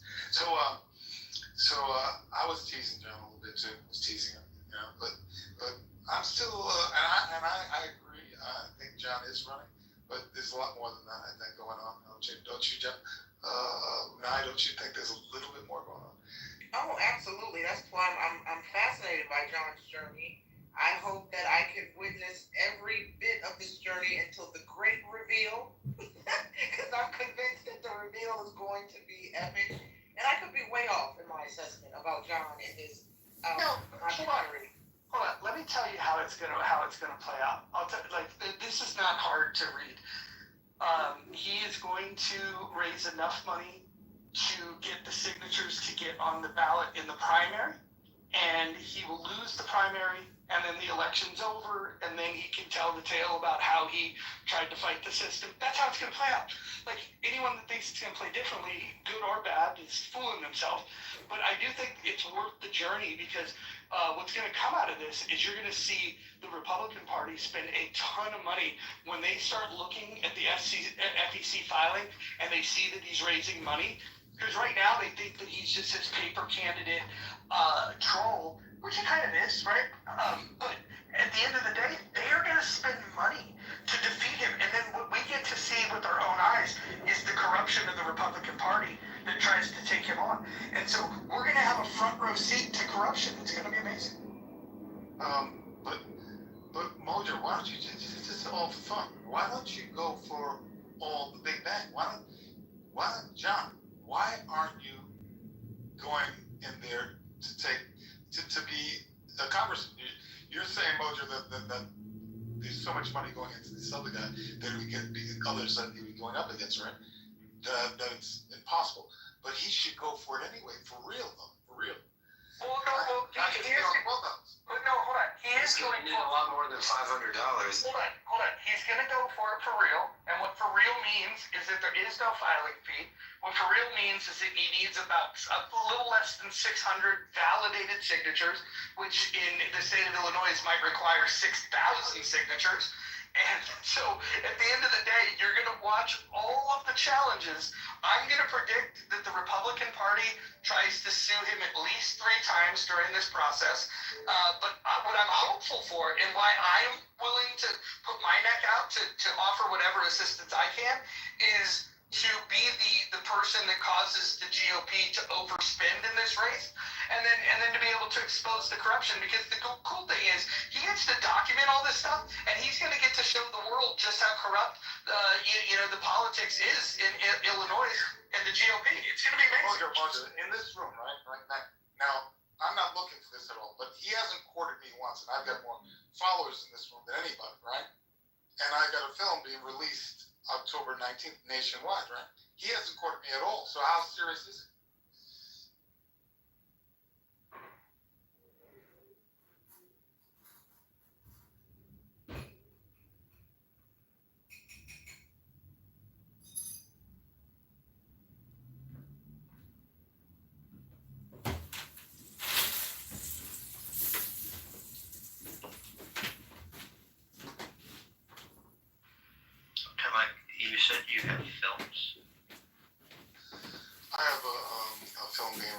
re-release, actually. I did it when I was very young. And it's being re-released as a celebration anniversary nationwide, October 19th for a week. Myth, are you familiar with the great classic, The Last Dragon? Or are you too young? Remember that book? Let me look it up and see if anything